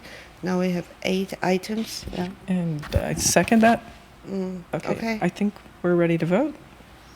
Yeah. Madam City Clerk, will you reset the panel and we'll take a vote? So the original motion, let me go up to my notes. Vice Mayor, will you share your notes with us? Yeah. Yes, if you could email them. I was taking screenshots. So the staff recommendation was number 1, but the cross-out section would be the individual commissioner should recognize if their opinion is inconsistent with the full commission. I think the language is awkward, but you can rephrase it. Thank you, yes. Okay, so I have... And number 2 is cross-out, strive to, and as necessary, and so on. I think you can just forward it. Yeah, we got it the first time. We don't need to repeat this, right? Okay. Okay, and so I have Chow moved and Moore seconded. Yeah, okay. Okay, the votes are ready for you. The motion carries with Wong absent. All right, thank you. So we have postponed item 14, and the next items are informational. So then we move on to preparing to adjourn. Tonight, we will be adjourning in memory of Rod Dearden Sr., who passed away late last week at the age 87. While many know him as the namesake of Dearden Station, we remember him as the father of our modern transit network and a pioneer who saw the potential of light rail long before others. His tenure as county supervisor and his leadership across multiple agencies set the foundation for the regional transit we know today. We thank him for his long service, advocacy well into his 80s, and we respectfully adjourn this meeting in his honor.